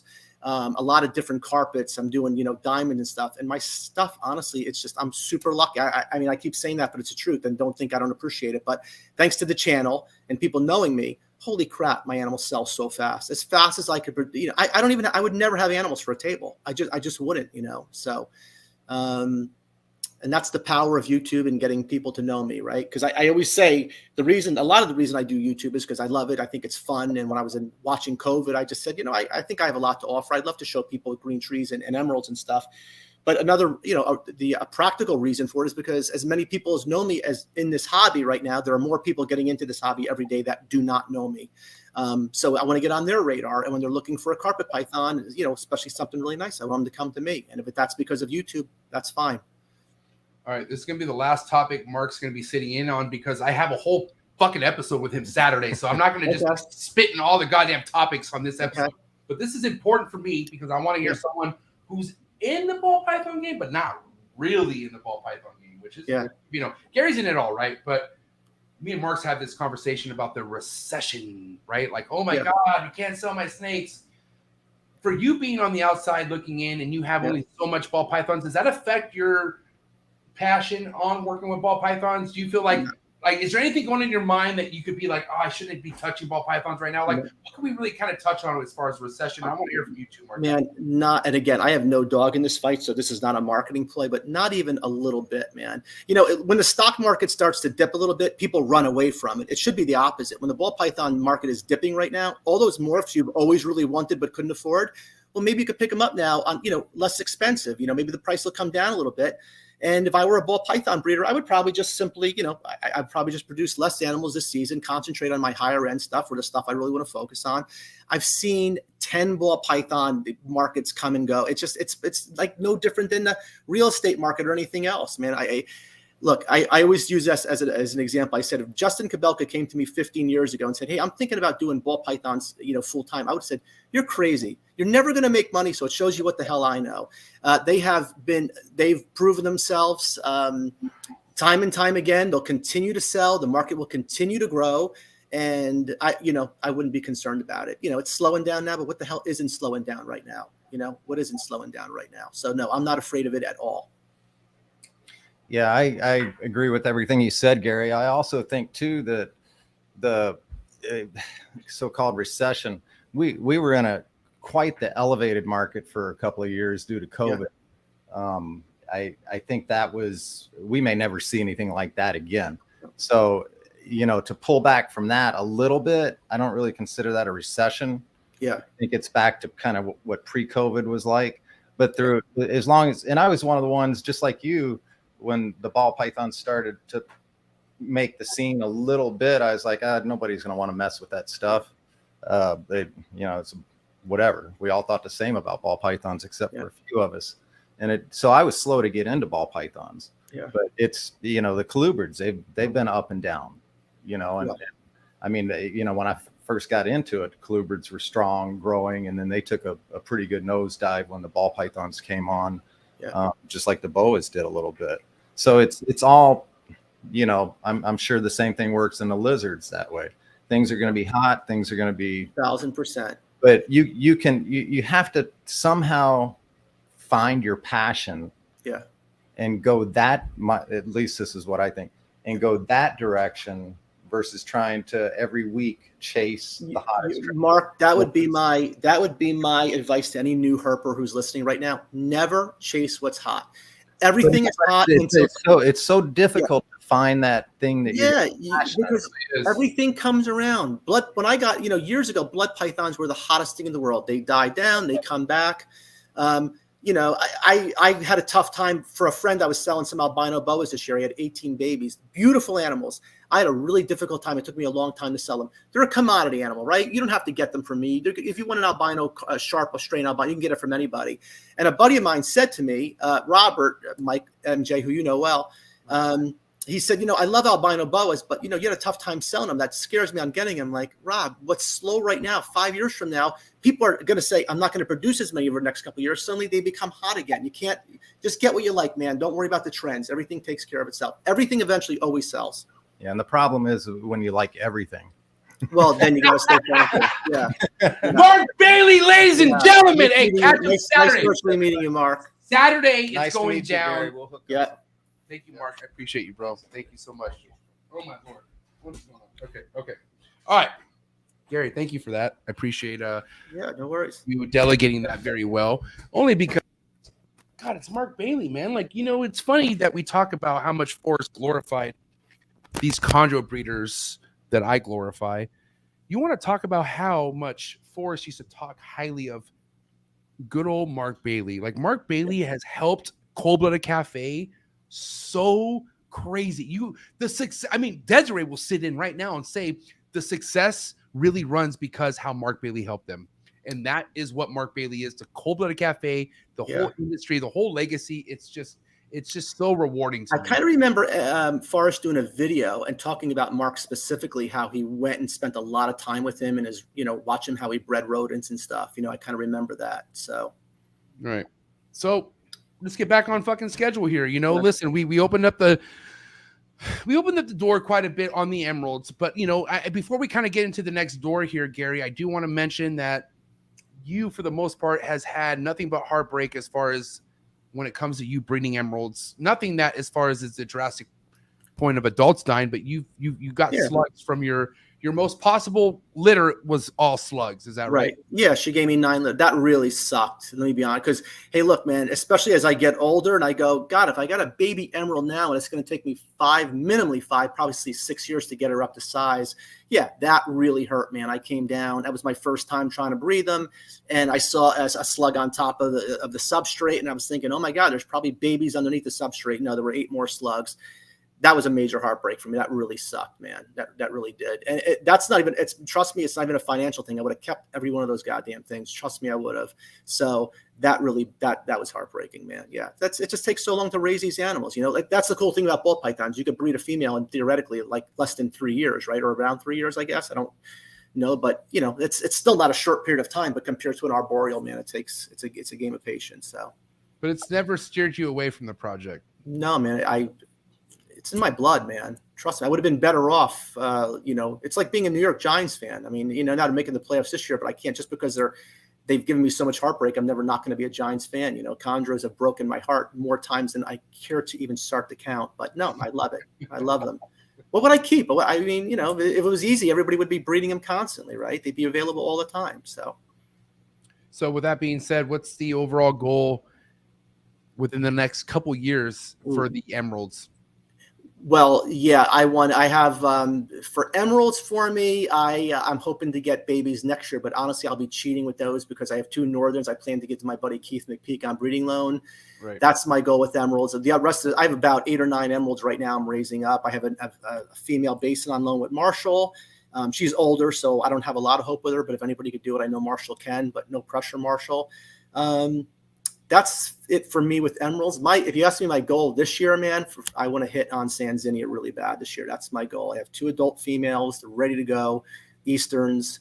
And then I want to produce a bunch of Savus this year. I have a bunch of people waiting on those. And I'm really hoping to hit on my diamonds this year. My male's a little young, but those are my 3 goals for this year. I want to produce other stuff, but those animals would really make my season. So. All right. Well, listen, I'm not going to lie. The cream of the crop for me is the chondro door. So we're going to skip that door for now. Okay. Yeah. And I want to talk about the Sanzinias.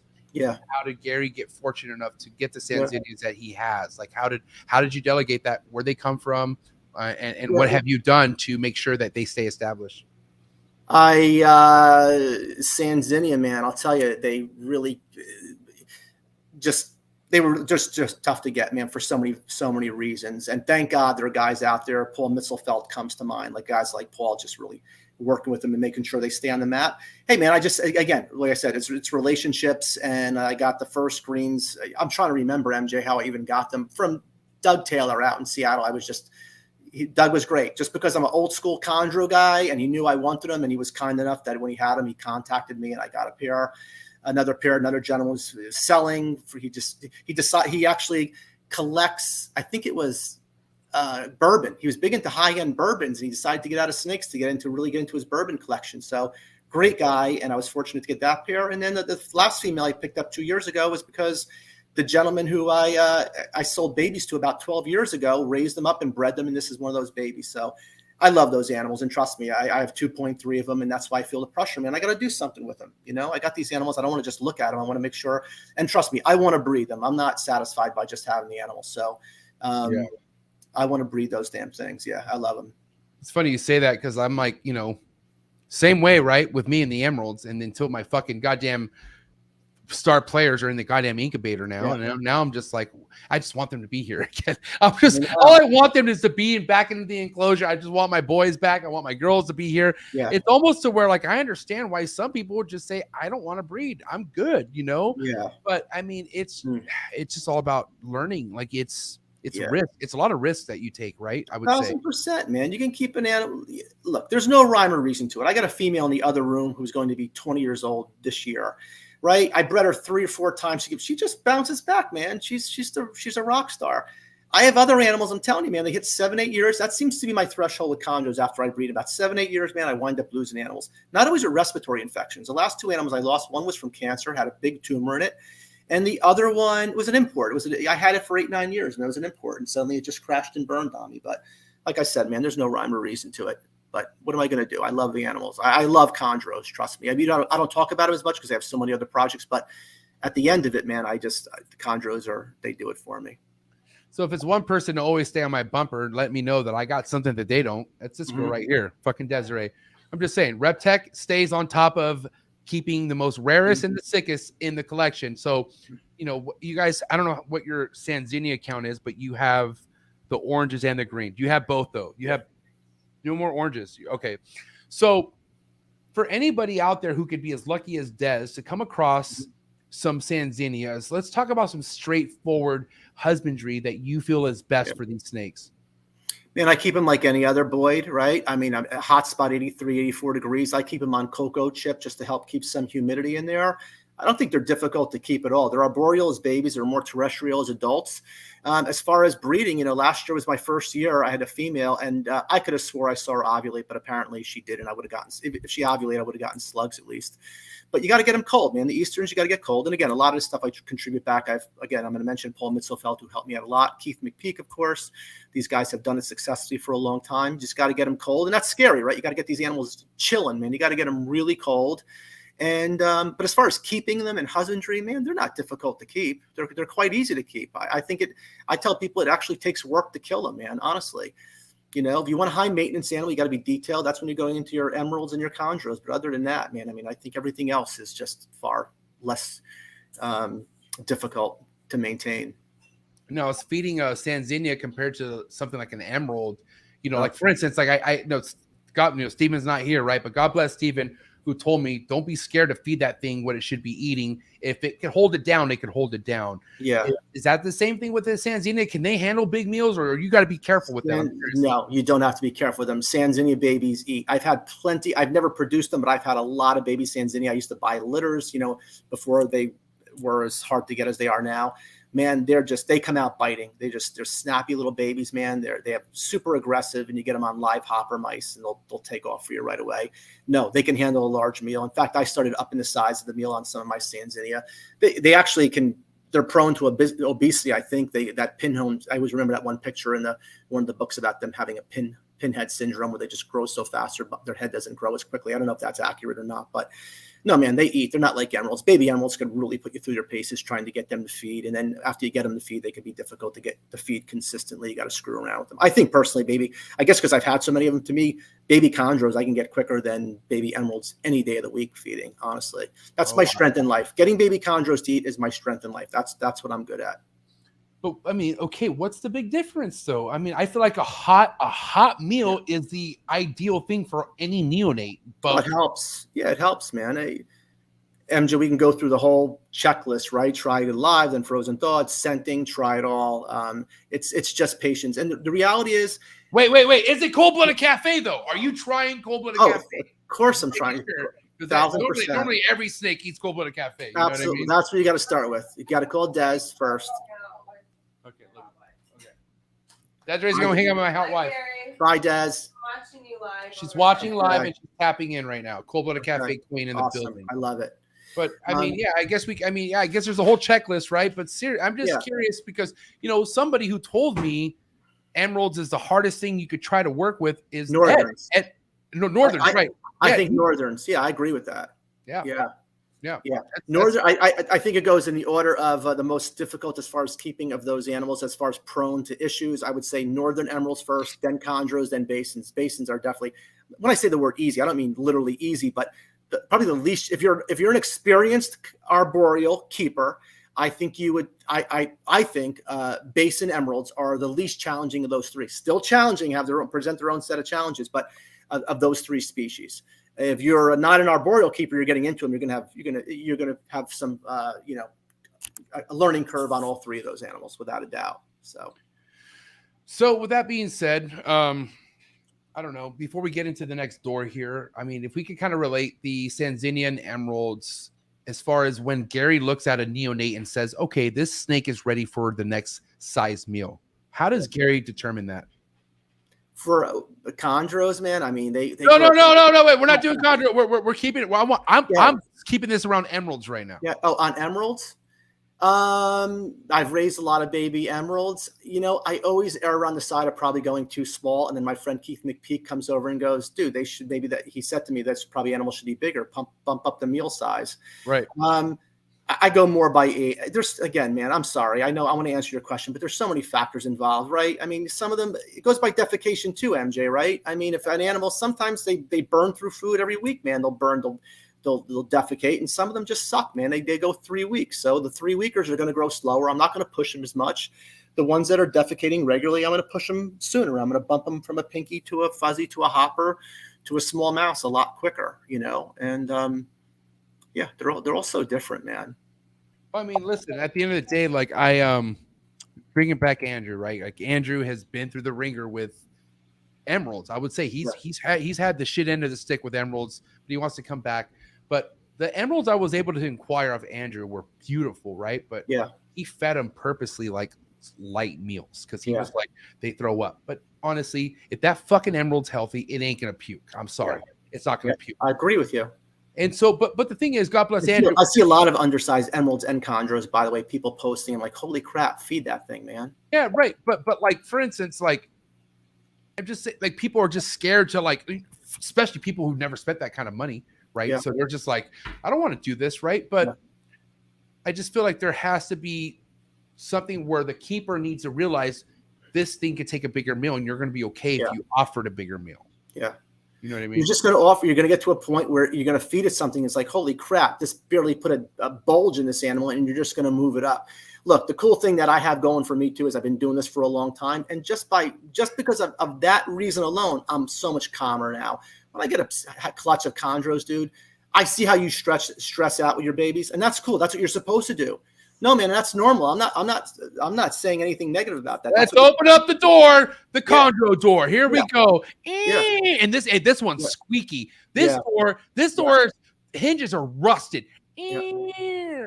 Bro, So I'm just calm, man. My heart, the chondros own my heart. They fucking own it. Gary, 4 prolapses I put back in my last Neo. And you told me, bud, it's not looking good, but this is what you can do. That's the bad news. You got to look at the positive. That's probably some kind of record. I've never heard of that before. So congratulations on that. I've never heard of a baby chondro prolapsing 4 times. So, oh my God. Honestly. But there's an issue, obviously, that had nothing to do with you. I'm sure, we think hydration, right? Hydration, meal size, typically what it comes down to. But look, man, I'm at the point I try to do everything right. And if I lose an animal, I go, man, I know what I'm doing with these things. So if I lost it, I'd like to think somebody else would have lost it too. What am I going to do at this point? It sucks. I get upset, but you got to move on. Yeah, you have to move on, and that's, you know, that's the thing. Like, people need to move on by just understanding that people like Gary, Bill, Marshall, many others have gone through this all. Like, and I don't think people have enough other people in their life to share that experience with. So that's why everybody out there, I don't care what you're into, you need to go to GS Reptiles on YouTube. Because I'm going to tell you right now, you want to talk about how to have fun with reptiles for the stupid, like it doesn't take much brain cells to realize how easy it is and how fun it is to keep reptiles when you follow this guy's YouTube channel. Gary, I am a huge fan of your YouTube channel, bro. Like, I love it. I can't get enough of it.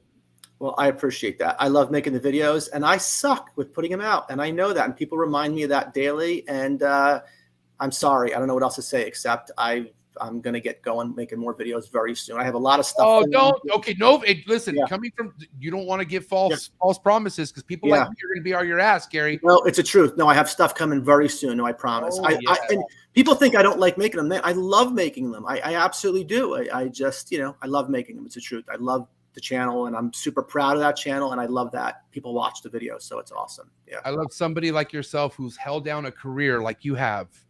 Keep the reptiles at the passion that you have, and yet find the energy and find the time as an OG that you are to create a YouTube channel. Well, thank you.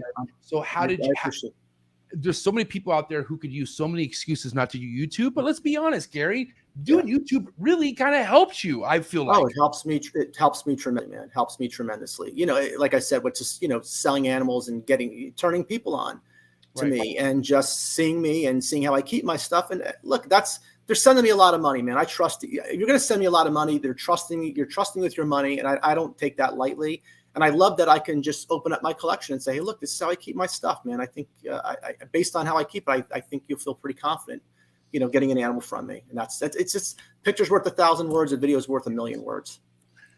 Yeah. I mean, you could say that best, bro. But I mean, I just feel like I'm not trying to give myself a reach around here, but this channel this podcast has actually helped people deal with the fucking unfortunate circumstances that they had to deal with certain reptiles. At the end of the day, let's admit, Gary, all this shit's destined to die. Even myself, even you. Yeah. Right? We don't really know what we're working with, do we? Like, we don't, like, unless, okay, you spend money. This is why I don't have any shame on anyone who says I'm not going to take it to a vet, because how does that even know that the vet's right? Right. You know what I mean? You got to go with your own intuition. Like, it takes what you feel inside.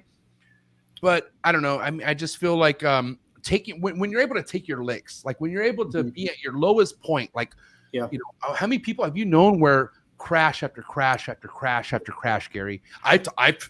Forrest, you want to talk about a crash after crash guy?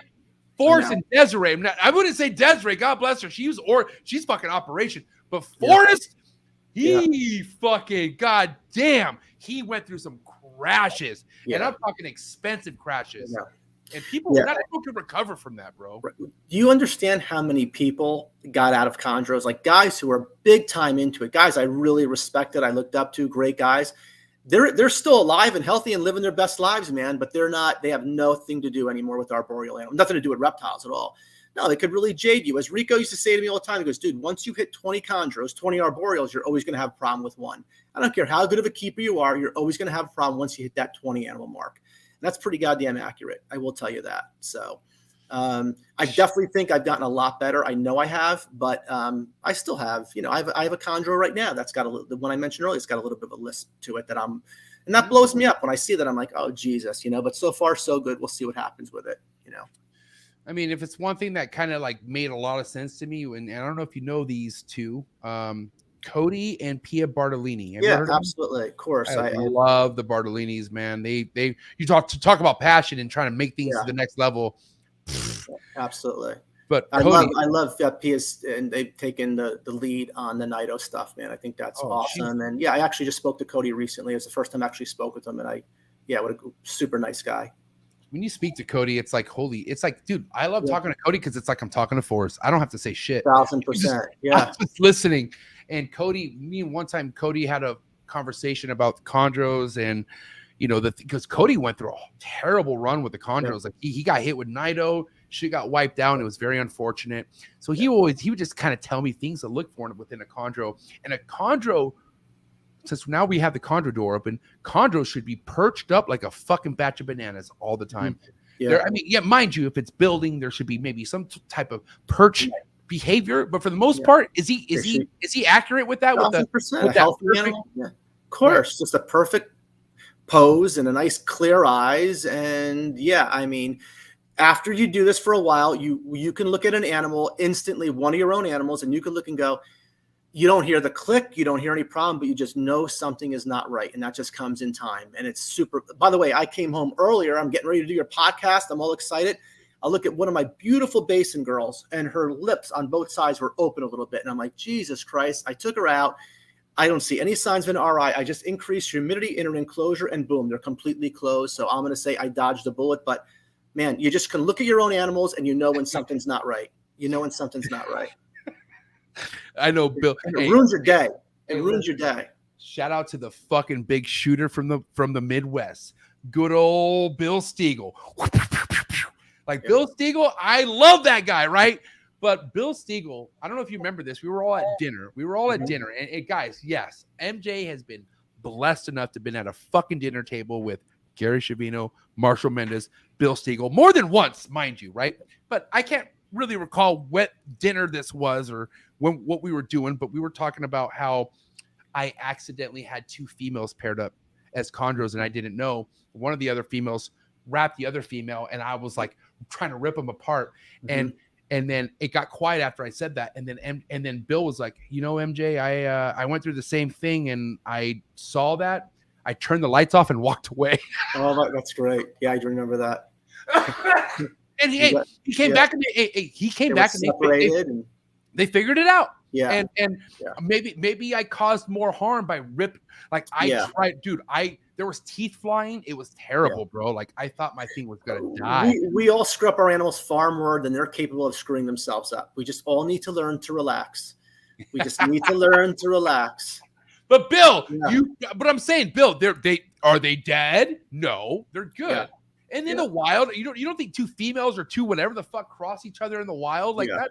They realize what they're doing. These aren't fucking Papuan olives. You know what I mean? Thank God. That'd be bad. But back to the chondros, man. One thing I wish we would kind of talk more personally about, Gary.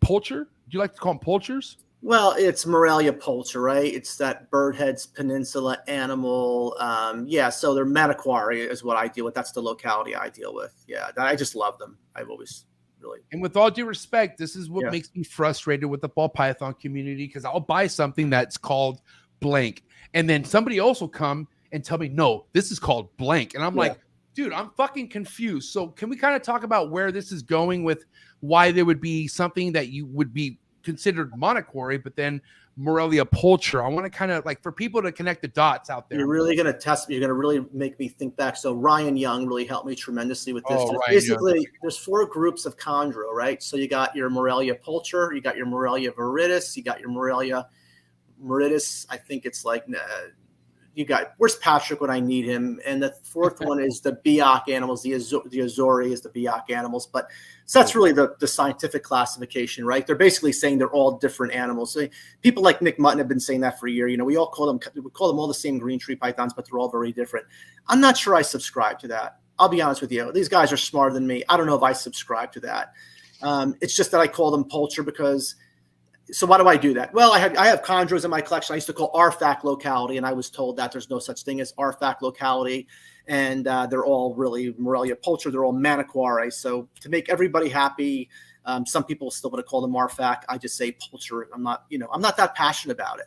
I'm really not. Like when it comes to the scientific stuff, and that doesn't float my boat, man. Because I just care about how we keep them in captivity. We learn obviously a lot by how they live in the wild, but for me, I really want to focus on how we keep them in captivity. That's what really, I'm a hobbyist, man. I'm a hobbyist. I'm not looking to release animals into the wild. I don't have any desire to go see them in the wild. I think it'd be amazing. I don't like bugs. I don't want to do that. I burn. I'm fair skinned. I don't want to do that. So for me, I don't really get into all that, but to appease others and to go along with the nomenclature we're using today. That's why I use that. That's why those titles. It's not So that I'm gonna- important to me.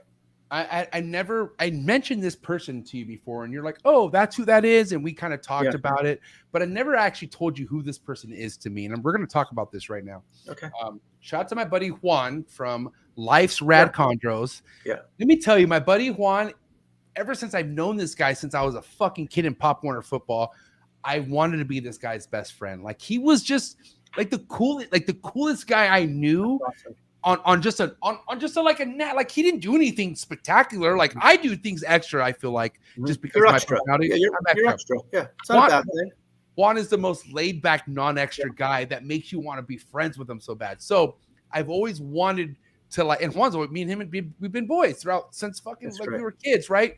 So let's speed things up to now. And Juan loves chondros, and what do you know? Like I'm in the chondro game, and he's so respectfully just listened to my advice, but also done his own moves. Like he hears what I have to say, and he researches and it does what he has to do.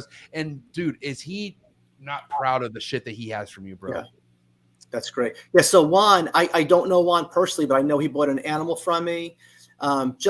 I can't say enough nice things about him, and he's super supportive of me on social media and stuff. And yeah, I there's so many guys like him, like just have that passion. And that's, hey man, I'm telling you, for guys like us, you know, and Bill and Marshall, who've been doing this forever, that's what makes me tick, man. I mean, I don't know. There's newer guys coming. I just said this about Johnny with the skinks on your show. Just because somebody's in the hobby for a lot less time than you doesn't mean you can't learn a lot from them. And I mean that, man. Honestly, these guys, they see things differently. They're coming in a whole different angle. And they're a clean slate, man. So I love talking to these guys and finding out what they do. I'd love to talk to some of these younger guys as far as what they do at respiratory infections. I need to learn a lot more in that area. But what I'm trying to get at with this is like, you know, this would, you know, I told Juan, I would love to bring you on the show, man. You know, not only because how close we are, because just how slow he is on wanting to grow. Like he's in no rush. Like he's loving the process, right? Yeah. And I want to ask him when he's on the show, but what is it about a new person that you don't know about that kind of gives them the time of day for it? Because there's so many people who could come in a way different energy where if you read what they have to say, you won't even read it, you know? But like, what are things that you look for, Gary, as far as good approach, as far as a new person in the game? You know, it's funny, MJ, I always use this analogy. You used to work in a gym, right? Yeah. Years ago. So you had people coming into the gym all the time, and you could tell by looking at him, this guy's in it for, he's going to be here for months. He's going to get in shape. Oh, this one's I'm going to see him once a week, and then he's going to disappear. Right. Oh, and probably, right. And you know what, as good as you called it, bro. Oh my God. And it's the same thing with chondros, but as good as I like to think I am, sometimes I'm wrong. I really do. Like when, hey, look, the thing I wrestle with is because I do have the channel and stuff, people reach out to me all the time with questions. And the reality is I just don't have time to get back to them. I just don't. I can't get back to everybody. Some, depending on the questions, and if they're shorter questions, they don't go into too long a detail. I could just jump into it quickly. I'll answer them. And I don't know how to answer your question. I don't know, because I don't want to be wrong. I don't want to, I'll never blow somebody off intentionally. Like I'm not just going to answer them. I just don't answer them because I don't have time. But I don't know. I don't know who's in it for the long haul. How do I approach somebody new into it? You know, if they have an animal already and they say to me, I've been talking to this person, I've been on this, and they're doing their homework, that gives me a sense of security of, hey man, these people are going to be in it for the long run, you know? But I don't know. There's no way of knowing, because I don't want to be jerky to somebody too. I can't look at somebody and say they're going to be out of the game in 6 months. They might be in it for the next 60 years. I don't know that. So I try to treat everybody fairly with it. That's the only answer I can give you. I got certain goals in life, Gary. You know that? I do know that. Being like financial, like here's the thing. Let me get my book here, even though I'm on my, I don't know, I would say probably 4th time reading this book right here that my boy Gary recommended right here. Dave Ramsey, The Total Money Makeover. Okay. Like, goddamn, what an eye opener. Thank you so much for recommending this book. I'm glad. But at the end of the day, like, I just feel like there's a certain time and point where the fight, like here's the one thing that I'm it's kind of a curveball, right? And this is why God bless the chondro community, because nobody's ever in this position in the chondro community, I feel like.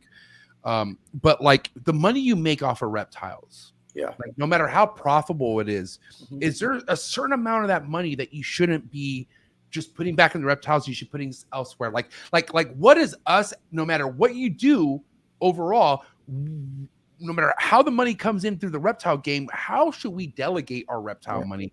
Is reinvesting back into another reptile we want the smart idea, or is that the wrong idea? Well, I think the first thing, if you have extra money and you want to invest in reptiles, I think the obvious answer is probably just to go to my Morph Market page. I'd probably start there and look at the animals I have available. And if you have to strap yourself a little bit, so I can tell you're not paying attention to me right now because I'm telling everybody to go to my Morph Market page when they have money to instead of saving it. Look, man, when you're making money in reptile, people can vouch for me. I deal with a lot of younger herpers who buy animals from me. I talk more people, and this sounds like such BS, but it's the truth. I talk more people out of buying animals from me than buying animals from me. Like, I'm like, I could tell people when they're strapped financially, like, listen, another animal is always going to come along. But whether you're getting your money from your job or your reptiles, what it comes down to are your bills paid. Do you have money put away? You shouldn't buy animals on credit. If you don't have the money, you shouldn't probably buy animals. That's my advice. And people would say, I don't want to miss out on that animal. And I would say there's always another animal to come along. So look, if you're financially savvy, if you're smart, and it's tough to do that when you're younger. I know you want everything, and I was guilty of that myself. But when you ask me, what should people do? Invest their money? How should they spend it? If you're financially sound, your bills are paid, you have money put away, for an emergency, and you have disposable income, I think reptiles is a fine place to put that money. You get it back. As long as you don't kill that animal, you're going to make it back. And you don't overpay. You don't grossly overpay. Yeah. At the end of the day, I just feel like some of these people, like myself, man, if my wife really knew what I was doing at the time that I made off reptiles, and mind you, God damn it, my wife told me 2 years ago, we're saving up for it. 3 years ago, we should be saving for a house. And guess what? I scrounged all the money within the last year. Yeah. But I always told her, which I'm not happy of, that listen, we're good. But I just dude, what am I going to put this money to? I got to put it to something I love. And I've only done that from the get-go. That's it. And I mean, whenever I need money, Gary, I go into my snake room and I look, what does it need to be here? And I find it. But I don't know.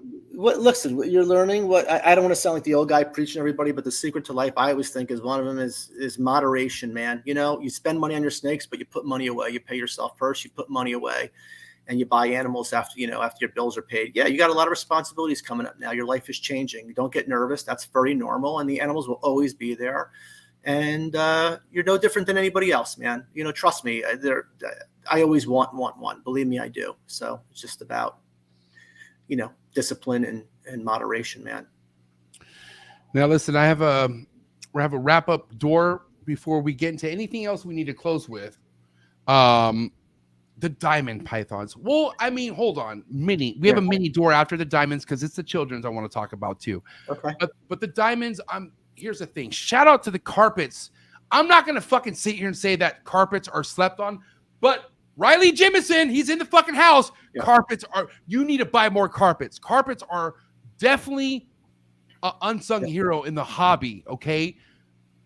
But I'm only saying this because of the goddamn diamond carpet projects that you have going on, which I want to dabble in with. And you're not a Capondro guy because Jesus does not like that, right? He would hate them. No, I want to I want to go to heaven. But why mix the diamonds and the carpets? And let's talk about it.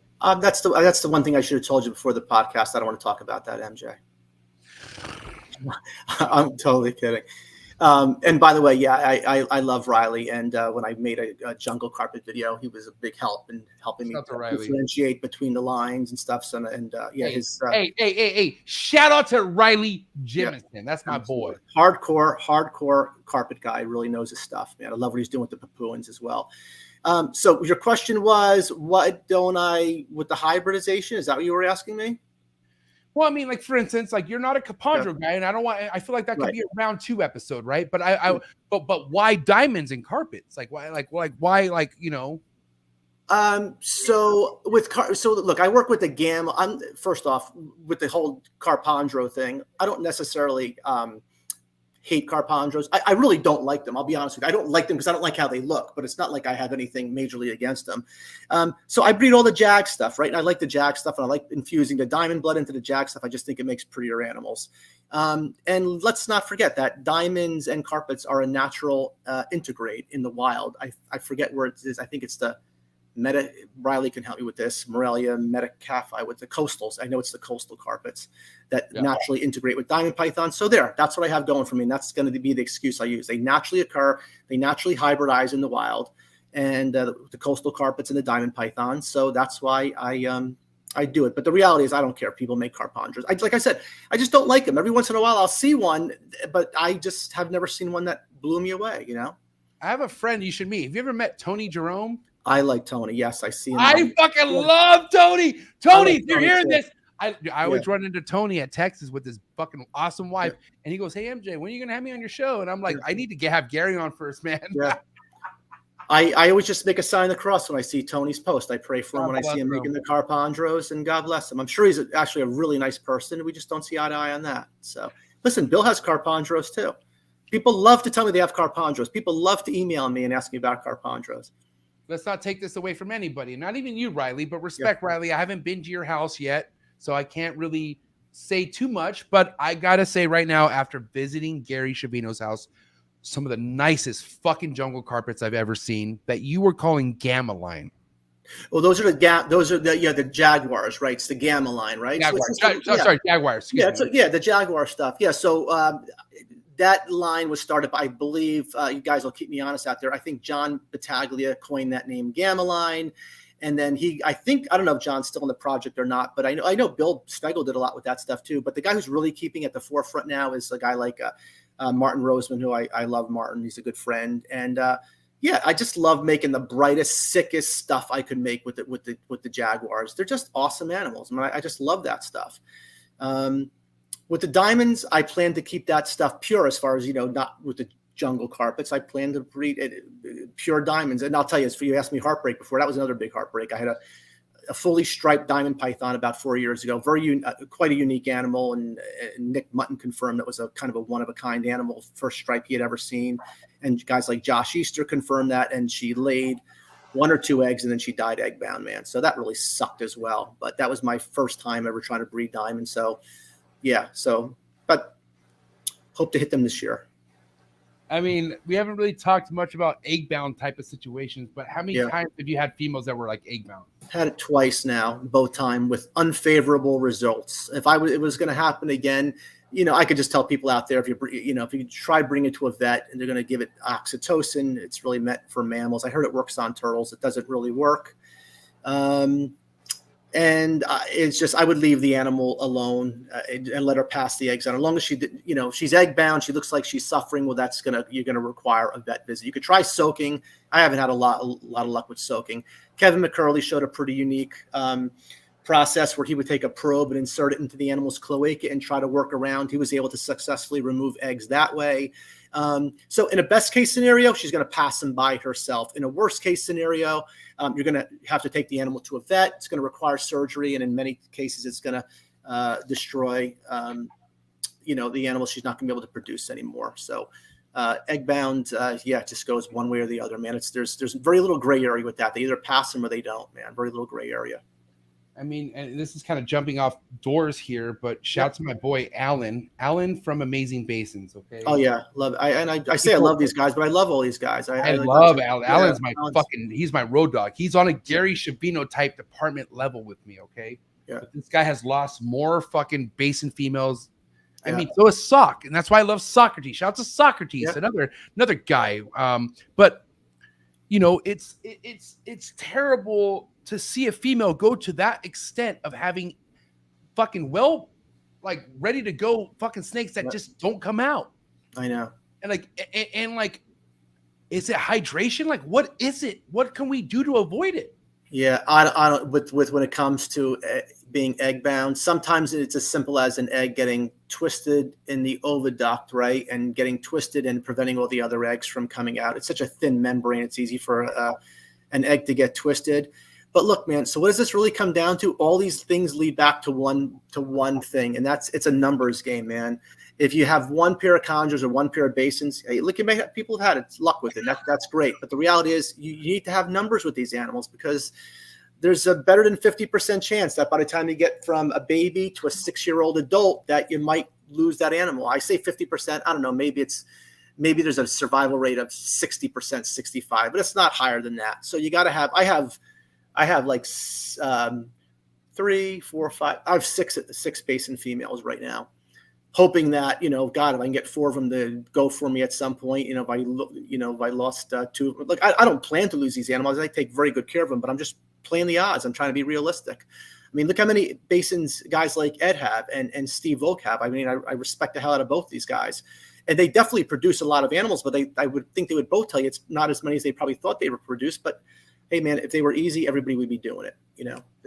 And they have numbers. Believe me, both these guys do. Yeah, and here we go talking about my boy Andrew Acevedo again. He, Andrew was there for my first chondro clutch ever. And you know what's funny, Gary? I got my first chondro clutch before my first ball python clutch. That's crazy. And Andrew, like, as I was just as surprised, but Andrew was the closest friend I had who knew what I should do at that point, because my female went from I thought was an ovulation, like I wasn't sure, because I don't. How do I know? You wouldn't know, yeah. Or you know, I've missed a lot of. I miss them still. Believe me. But what's crazy is like people I had, like other than Andrew, I had another guy named John. I had a couple people who bred chondros to tell me, hey, look, that looks like an ovulation. Expect this, right? Mm-hmm. And one thing that never happened after the quote unquote ovulation was the shed. I never got a shed. Gary, I paid attention the whole time. She never shed. I came into the room. I don't know what day. I came into the room what day after the ovulation, and eggs were rolled everywhere. Yeah. I've had the same thing happen, by the way. Had the same thing happen. Yeah. And I was just very confused. But Andrew was like, hey, man, just so you know, more likely none of those eggs are going to make it. She didn't want anything to do with those eggs. Yeah, I don't know if I agree with that, and I only say because personal experience. I had it happen last season, and we had a bad storm here, and just so happened I was getting water in my basement. All of a sudden, my chondro was scattering eggs everywhere, and what I did, I removed the higher branch at that point. As soon as she started laying them, I put her on a lower branch, and I have all coconut mulch on the bottom, coconut chip, and so it was a nice padding. And I will tell you, I think every egg hatched, but yeah, if they don't have too much of an impact, you catch them soon enough. I think Marshall had the same thing. But, you mentioned Andrew Acevedo. I got to get Andrew on my radar. He lives so close to me. I really like him. I don't know why Andrew has not been on my radar. I got to spend some time with him and hang out when I want to see his stuff. And guys like him inspire the hell out of me. He's so young, and man, the guy's a wealth of knowledge. I love that. He is like, there's no way he should be as young as he is. Like for what he knows and what he understand, like the guy's trying to move to Peru forever. I know. And I'm like, Andrew, can you please slow down? Like, you have a whole life to live before that. Yeah. And he's like, no, fuck it, I'm going to Peru. I want to get the I want to get the bot fly like Blake. Yeah. And there's no ego whatsoever with Andrew. He knows a lot of stuff. He's just matter of fact. He's telling you how he feels. Like, hey, guy. Yeah, he's matter of fact, and because of his demeanor, he'll always be successful with the animals. He's not going to overreact. I used to get so stressed out. Believe me. So no, that's a great trait to have if you're going to work with these animals, man, to have that calm demeanor. And we're all not blessed with it. I know I'm not. I am now, but it took me a long time to get here. I mean, for anyone out there who's kind of scared to come out of their shell, and what I mean by that, Gary, you came out of your shell with YouTube. Let's just say that 1,000%. Yeah. So I mean, I feel like people are way too caught up in their own thoughts, right? Like and Andrew's definitely, God bless you, Andrew, but I know he's listening. He's just not in the building right now, but I convinced him solely to fucking start an Instagram. And just because, like, Andrew, his legacy with the Super Dwarfs, he like, okay, guys, I know there's the Garrett Hartle, and I respect the Garrett, but no, my Garrett Hartle is Andrew Acevedo. Yeah. In my eyes, the number one Super Dwarf breeder, in my eyes, is Andrew Acevedo. You can't take that away from me. That's great. I love Garrett, and I love Andrew. I love both those guys. I love them all. Eric Lee. There's so many people that are important to the Super Dwarf game, but I'm telling you who Andrew is to me. He is the guy. He's really like, he's so beyond his years. It's stupid. But they have a hard, like, Andrew has a hard time accepting that. Like he feels he's not what I say he is. Mm-hmm. And that is a lot of people out there who don't want to put shit out there because look what I deal with, and only because I do what I want to do. Andrew looks through me and goes, I'm not going to be a part of that. Like, and I can tell you that right now. Andrew sees what I go through, and he goes, fuck that shit. Like, I'm good, because Andrew will keep it real. Andrew's just like me. He'll keep it real, and that's what he does. But at the end of the day, he doesn't want to be attached to this shit at all. Well, the thing we always forget, because of social media changes, but most of us, myself included, man, I mean, I got into the animals because I love them, but the reality was, look, you see me on YouTube and you see me, and I like to think I'm outgoing and stuff, but the reality is I get really nervous with stuff like this. I've told you this I've never done live like this before. Like I told you it was nothing personal. I like to see a YouTube. I can edit. I can stop it. Right. No, but okay. Yeah. I took this personal because you went on Unfiltered and you went on fucking Morelia Python Radio. Okay. Well, Eric and Owen, they're longtime guys. I have a lot of respect And for what them, the fuck am I? Okay, well, Whoa. No, but you asked me a question, I want to answer it. You asked me a question, I'm going to answer it. Yes, I'd known Des a lot longer than you, and I didn't know you at all. But when she asked me to do it, I mean, I'm never going to say no to Des with anything, right? So, boom, that's done. I didn't even care who you were. I mean, I didn't really barely knew Steven at that point. Des asked me to do it. Boom, I was doing it. It was that simple. And as far as Eric and Owen, that's taped. We taped that. That was just basically and then so it's just psychologically knowing that's not, but it's okay. Look, dude, I'm so happy I'm doing this. I'm having a blast. And I watch and listen to every one of your podcasts. I can go through any one of them and tell you what you had on. That's the truth. You can test me if you want. What's crazy is Gary, and this is what makes me so like astonished of hanging out with you is you bring up certain things of a thing. Like you bring up things I've said on shows and I go, oh shit. And Oh, no, I know you listen. I'm cleaning my Gary cages. Schiavino listens to the Trap Talk. And he's a Trap Talk Patreon family member. 1000%. But the other thing your podcast does that I love is like, so look, I grew up on Howard Stern, listening to Howard Stern my whole life. And Howard used to have people on the show all the time. Like they were never on my radar, but suddenly because they were on Howard, they were on my radar. And I'm going to tell you the same, like with Chris, with Snakes and the Fat Man. I knew of him kind of, but he wasn't on my radar. Who put you on that radar? You did.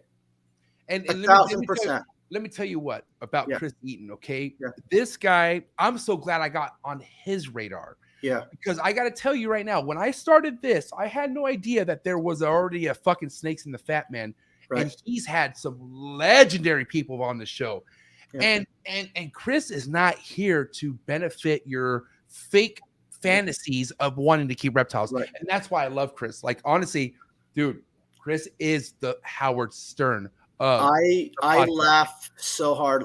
You know what? Listen, both you guys, I didn't know how to take either one of you when I first saw you both. And look, I just love what you guys do, man. That's it. And you're both you don't understand. So it's huge for the hobby right now. It really is.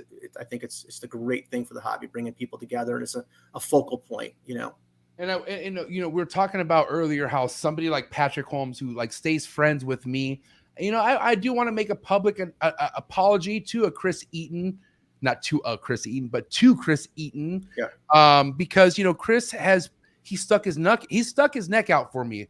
Okay. And at the end of the day, he has carried something that he's only done through experience. And I mean, I got to tell you right now, like Chris has brought a whole nother light to what I'm trying to do. And Chris wants just to do Chris. And I mean, I'm very thankful to even have a segment with this guy at one point. Yeah. Because, this guy is, I don't know. I got to tell you, like he wants nothing from nobody but just to do his thing. Yeah. Yeah. Well, I'm a fan, man. I love it. So I laughed my ass off listening to his stuff. I mean, I want to say hi to some people in the chat. Do you have anything you need to do right now? Or are you good? You need to, what's going on? Well, I have a friend here. Well, I shouldn't say he's a friend. I find him super offensive. I'll be honest with you. I like to actually separate myself from him. Oh no. No. You're not telling me. Well, he's not actually in my house. He's a couple doors away. I need a couple minutes to go. Can you vent for a couple minutes? No. Yeah. Let me. Yeah, I want nothing to do with them. I'll be honest with you, because I find them really offensive. Oh, but, guys, who is he talking about? Yeah. Okay, guys. Hold on. All right, who are we expecting right now? We just had the queen of Cold-Blooded Cafe on the show. Yeah. We had one of the biggest legends in the ball python game and the rodent game on the show. Yeah. Gary Schiavino, out of everybody on the show. Who's next?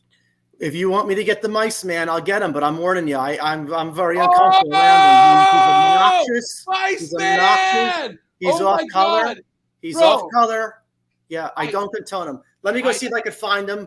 Yeah, I got a peek. Guys, I need this. Hey, super chats right now for this fucking Mice Man. Who wants the Mice Man on the show right now? Guys, this could be fucking huge. The Mice Man? I'm not joking. Who's ready for the Mice Man? I don't think he's going to show up. Is he going to show up? Guys, real quick, while we're waiting for potentially the Mice Man, if you don't know who the Mice Man is, dude, it's about to get raw. Mice Man holds nothing back, okay?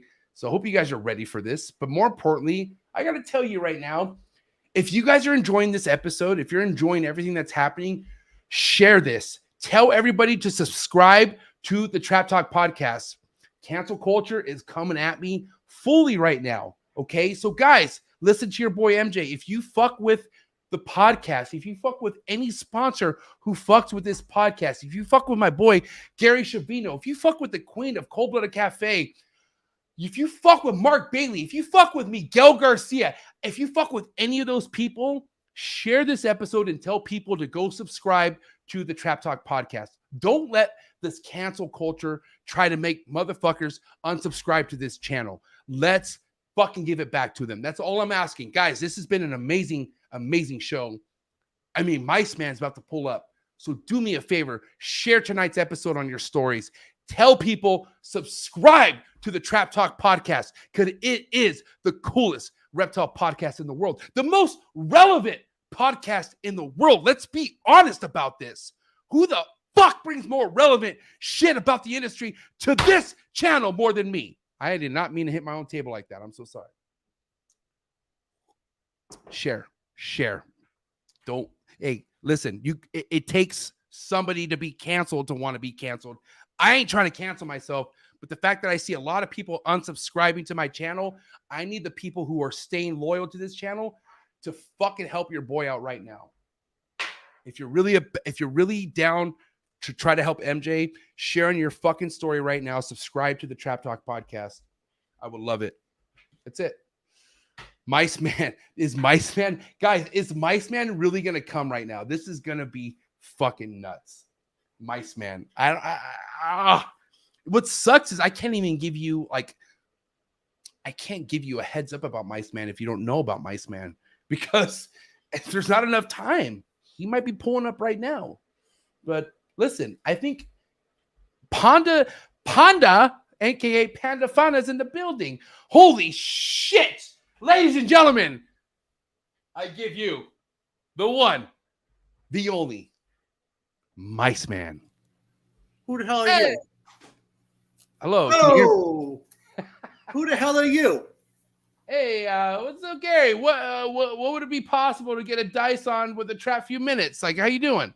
Doing good. You MJ? Yeah, I'm MJ. You Mexican? Yeah, I'm Mexican. What's the big problem? You should stick to the script, MJ. Oh! You know, I've been in Mexico, MJ. You know what the problem with Mexico is? What, too many drugs? No.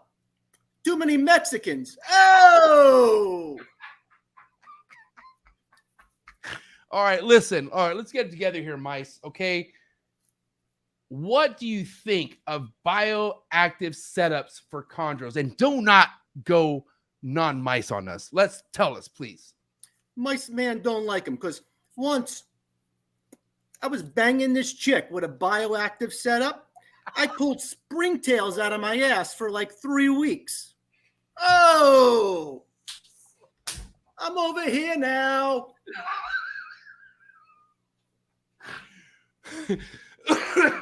Excuse me. Sorry, Mice Man. So, Mice Man, I know Gary does not like them, but what do you think of Carpondros, please? Oh, the Mice Man, he doesn't have a problem with Carpondros. He loves all animals. In fact, I've even dated a few pigs. Oh!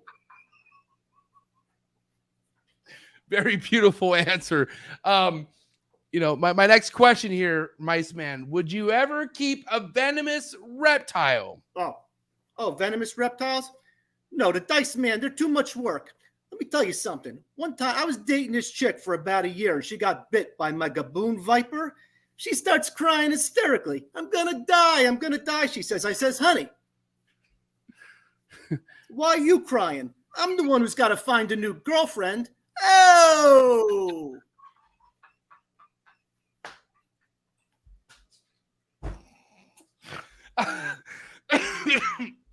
Okay, Mice Man. So, are you concerned about Nido? And is it something to take seriously? Oh, Mice Man's definitely concerned about Nido. In fact, I think everybody should be concerned about Nido. Let me tell you something. The Mice Man, I was over at Prehistoric Pets last week. They're so concerned about Nido, they started handing out condoms to their mites. Oh! I'm over here now. No, that was too fucking much. Wow. Oh, Mice Man, you're on fire. I'll give you one more question. Go ahead, MJ. Okay, here we go. Get it together. Guys, super chats for Mice Man. If you like this, super chat for Mice Man. This goes to USR. Here we go. Last question. Mice, do you think that the ball python market will be affected by the recession? Affected? Let me put it to you this way. I heard Justin Kabelka, Miguel Garcia, and Bob Vu recently joined OnlyFans, and they're all in the same video. Oh! Tell you something, MJ. I actually watched it, and those guys are pretty well hung, but you probably already knew that. Oh! Oh, Mice Over Man. here now. You are over. Hey, listen, Mice Man, thank you so much for the time. I don't know what this is going to cost me, but anything you want to say to your lovers and your supporters out there on GS Reptiles YouTube? Just subscribe to that Bald Nerd's channel and give him a few likes. He seems to like playing with his snakes all day. Mice Man has no patience for that stuff. Right, Mice Man's out of here. Want me to go get the Bald Nerd back? Yeah, it's pretty. He has some hot seat questions he needs to deal with. But guys, if you want to catch more of the Mice Man, make sure you subscribe to GS Reptiles, and that's Right. Mice Man. Ladies and gentlemen, thank you so much. All right, I'm over here now. Woo! My God. Desiree, the queen. Of course, the queen drops the super chat to USR. That's my girl right there. Oh my God, that was amazing. Fucking Mice Man, bro. Mice Man. Real name, Andrew McClay. Damn, that was fucking legendary. What like, how is that not legendary? You know what I mean? Like, holy shit. Drop a comment, subscribe. Please subscribe to the Trap Talk podcast right now. I just had Mice Man Clay on the show. I don't even know how to act right now. That was fucking so iconic. That was so epic. Who's ready for these hot seat questions for Gary Schiavino? I need more water. Hot seat questions. That was so great. That was so iconic. I'm not even gonna lie, man. I want to say why we're waiting for the star of tonight's show to come back on. Thank you to everyone who tapped in. Make sure you hit the like button for Gary Schiavino. Make sure you hit the like button for Mice Man Clay. Make sure you hit the like button for Desiree Minot, who was in the building. Make sure you hit the like button for Mark Bailey, who was in the building. Make sure you hit the like button for my Trap Talk Patreon members. I love all my Patreon members. If you're looking for exclusive content, join the Trap Talk Patreon family.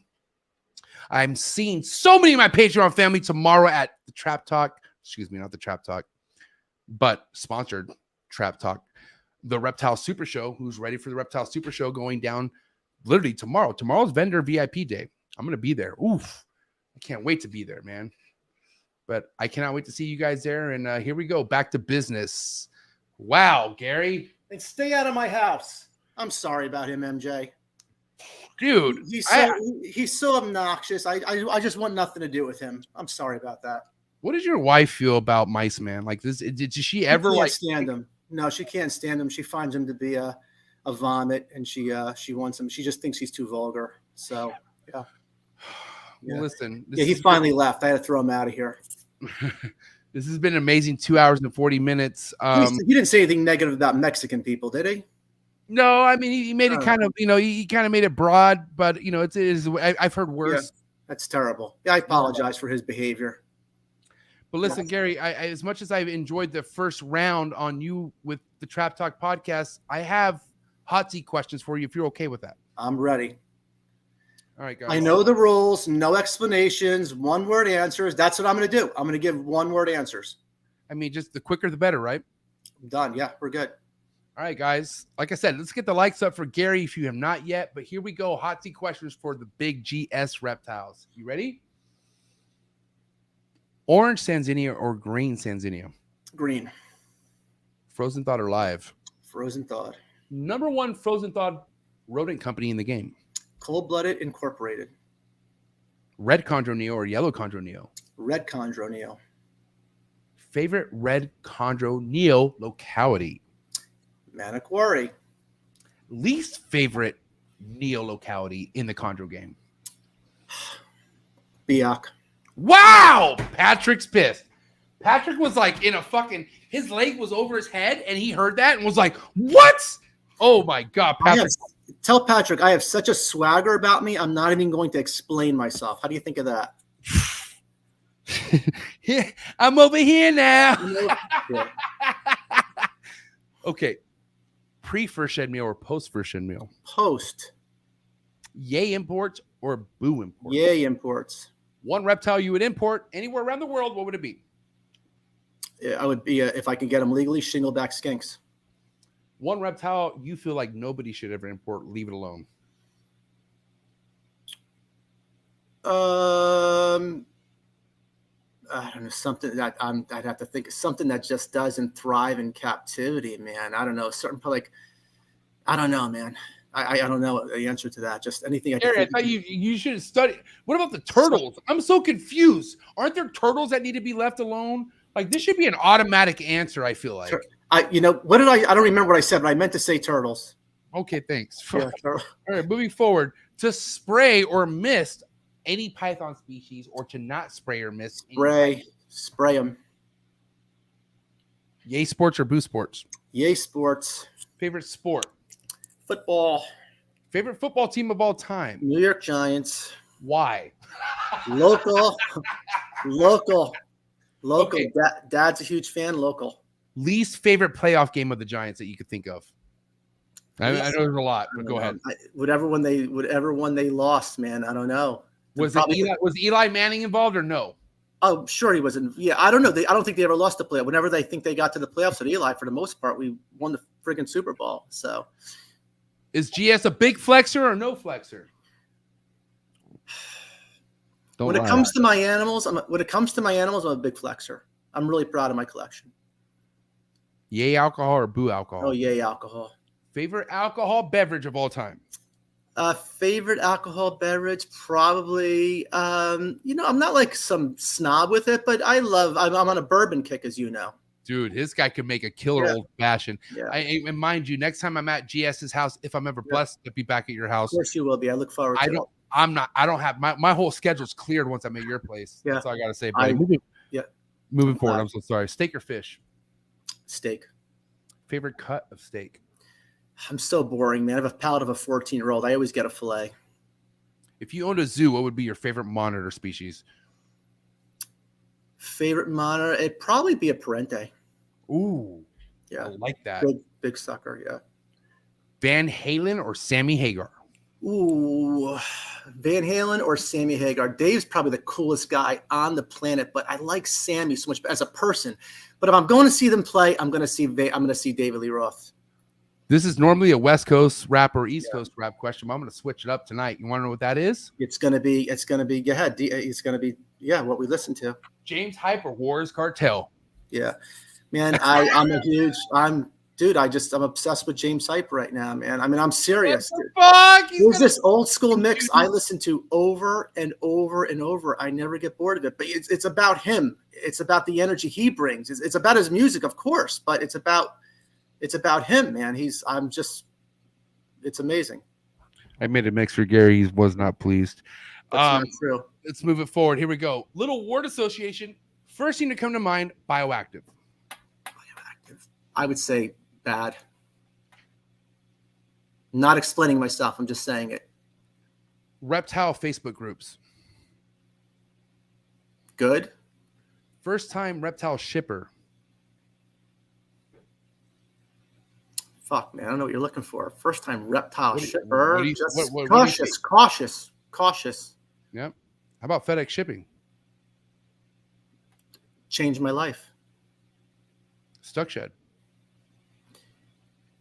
Damn paper towel and an incubator. Nido. Very real. YouTube influencer. I am. Thank you. I have no idea. YouTube influencer. It's a good thing. Animal Con. I think it's a cool thing. Okay, good job. Yeah, I don't know. I don't know. You're looking for. I don't have. Hold on. We're good. Instagram trolls. I don't pay attention. I never pay attention to any trolls. I mean that, man. I just don't. It doesn't even. It doesn't mean anything to me.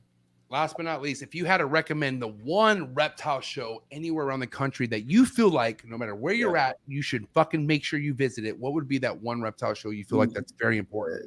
October, Tinley, October, or NERBC. Best show out there. Best show I've been to a lot of shows. That's the best show, I think, on the planet.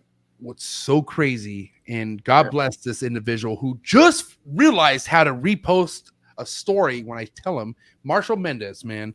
I met Marshall Mendez for the very first time at my October Tinley. And after I was kind of soaking in the fact that this legend was just finally meeting me for the first time, guess who taps on my shoulder? This guy right here. And it was one of the best. And Lily was there. And then you and Lily hit it off about recruiting. And it was like, what? And then I just became out of the situation. And then I told you I wanted a Pinot Grigio, a red Pinot Grigio. I remember it well. You looked at me like, a what? And I said, dude, they have it. I looked at you I looked at you so like, they have red Pinot Grigio. And you're like, okay. And you were gone for like 30 minutes asking for that. You know what, MJ? When I hear that story, I think of one thing, and I'm gonna give you a reach around now. And I can't be more sincere when I say this. Is that hey, look, you're as you said, you're a self-admitted provocateur, right? You provoke people, but anybody who spends any time with you one-on-one is they're gonna absolutely love you by the time they leave you, and it's not gonna. And I mean that, man. You're a genuine good dude, man, and super passionate about the animals, and I love spending time with you, and it's the truth. I mean that sincerely, man. There's nobody's gonna. All this shit would be squashed so fast if you if you want it to be squashed. That's all I'll tell you. Yeah, and what you just said, trust me, it calculates. And listen, Gary, we had well over 140, just shy of 150 people tapped into this episode. That's awesome. I love that. Which I mean, man, I gotta say, if there wasn't for 6 people in my living room right now, I would keep this going. But what do you have to say for all the people out there, Gary, since day one, really fucking just being so just like how I look at you, but there's been people who looked up to you way before I have. So what do you have to say to all your just support out there, Gary, overall throughout the years? Thank you, everybody. I love everybody who watches the channel. Everybody's so complimentary. They write me the nicest emails and stuff. But man, don't forget why you got into this. You got into this because you love the animals. Everything else is just, whatever it is, it's just noise, and just focus on what you love. You got into this for the animals, and just that's what your allegiance is to, the animals. That's it. Because it's all about the animals, am I right? It's all about the MJ, and you are super passionate about the animals, man. That comes through. Yeah. And before I let you go, Gary, that's another thing I hold tight on is like, okay, think what you want about me. Come look at my animals. Well, that's but still, like I want to match my personality to my animals, and that's it. So day by day, I gotta say, Gary, as much as people love my collection, I hope someday people can love my collection as much as they love me, and that's you. You are that identical person where you match as amazing as your collection is, bro. And that's all because you're Gary Schiavino, man. And thank you so much for doing this episode. This means the world to me. Oh, I love it. A lot of people know how important this episode was to me, Gary. So thank you so much, man. I love it. I had a blast, MJ. Thank you. Thank you for having me, and thank you for your patience with me. I really appreciate it. Man, this has been. And I apologize for the mice, man. I do apologize for him. He's obnoxious, man. I warned you. So. I'm afraid he's going to charge me. I feel like there's a PayPal invoice coming. Oh, I wouldn't be surprised. Yeah, he's not better than that. Well, listen, have a good night. You too, Have a great night. Send my best kisses and hugs to everybody over there. Mark and Lily and Des and Steven. I love all those people. So give my love to your wife and let her know MJ will be back. More likely with Lily, because Lily's not going to miss that opportunity to come hang out at your place. But awesome. Guys, I'm a pleasure to say it's a wrap for Gary Schiavino, ladies and gentlemen. Bye, guys. Have a great night, MJ. I'm out. Gary, buddy. See you later, buddy. I just want to take a moment. That's one of my biggest mentors, one of my biggest inspirations, one of the biggest people I look up to on a whole scale of what I do. That was amazing. Thank you so much for everyone who tapped in. Hit the like button. I have quite a bit of a night ahead of me. I have a whole day ahead of me. Who's ready for Reptile Super Show tomorrow? You could catch me there with my crew, Desiree Minot, Mark Bailey. You got the homie Alex Pandafana with his beautiful girlfriend, Renee, with all the crew. Listen, we're going to be deep. Herb Time in the building. Who is ready for Pomona Reptile Super Show? I'm going to be very active. I'm going to tell you that right now. Okay, so go follow me on Instagram, TrapGod619. Go follow Gary Schiavino first and foremost. GS Reptiles. Subscribe to this YouTube channel, guys. Don't let the culture cancel culture. Cancel culture. What am I saying? Cancel culture, right? Don't let that shit fucking get into your head, okay, guys? Because at the end of the day, we are above that. We are going to keep it moving. This is all about the animals, and what an amazing episode. Guys, I will see you this Saturday at the Reptile Super Show. Make sure you guys are ready because it's going down with me and Mark Bailey of Mark Bailey Reptiles. Thank you so much. Hit the subscribe button. Share this shit. The trap lives forever. And I'm out. Cheers.